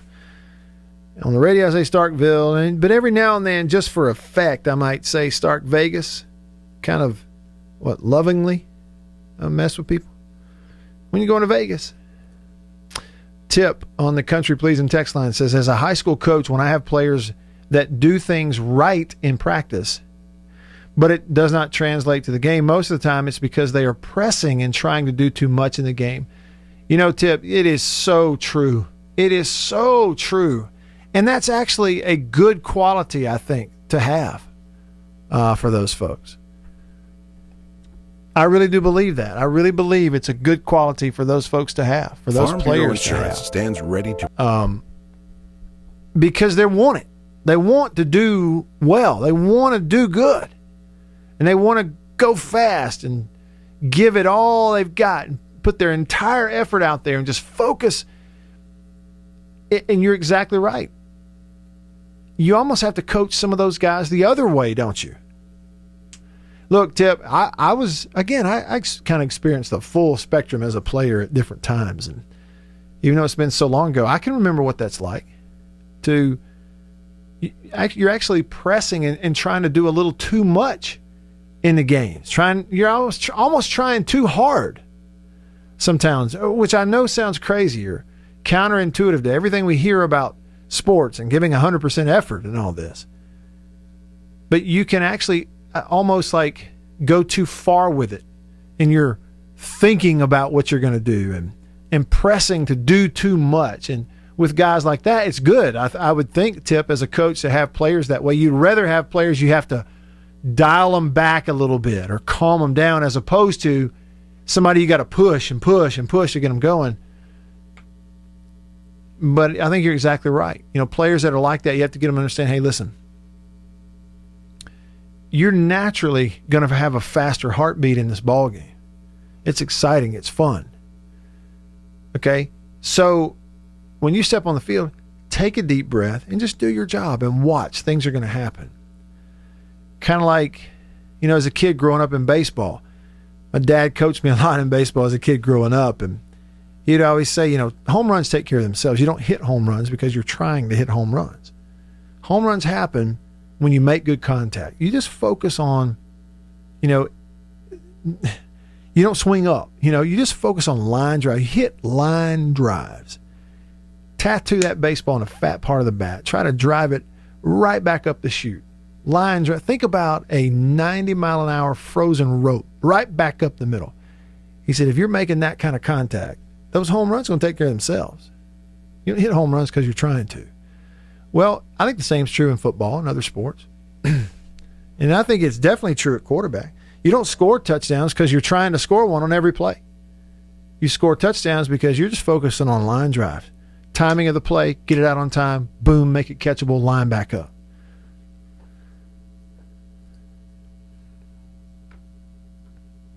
The real Eric says, how about this text to end today's show? And I quote, the state of Alabama has the SEC officials in its pocket. I'll tell you this, I don't know if they do or not, Eric, but the state of Alabama has more native sons as officials than any other state in the SEC footprint. Now that's an absolute fact. There are more referees in the SEC that are either from Alabama or living there currently than any other state. Figure it out. It's true. I'm not making that up. See y'all tomorrow. Same time, same place in the Farm Bureau studio. See you then.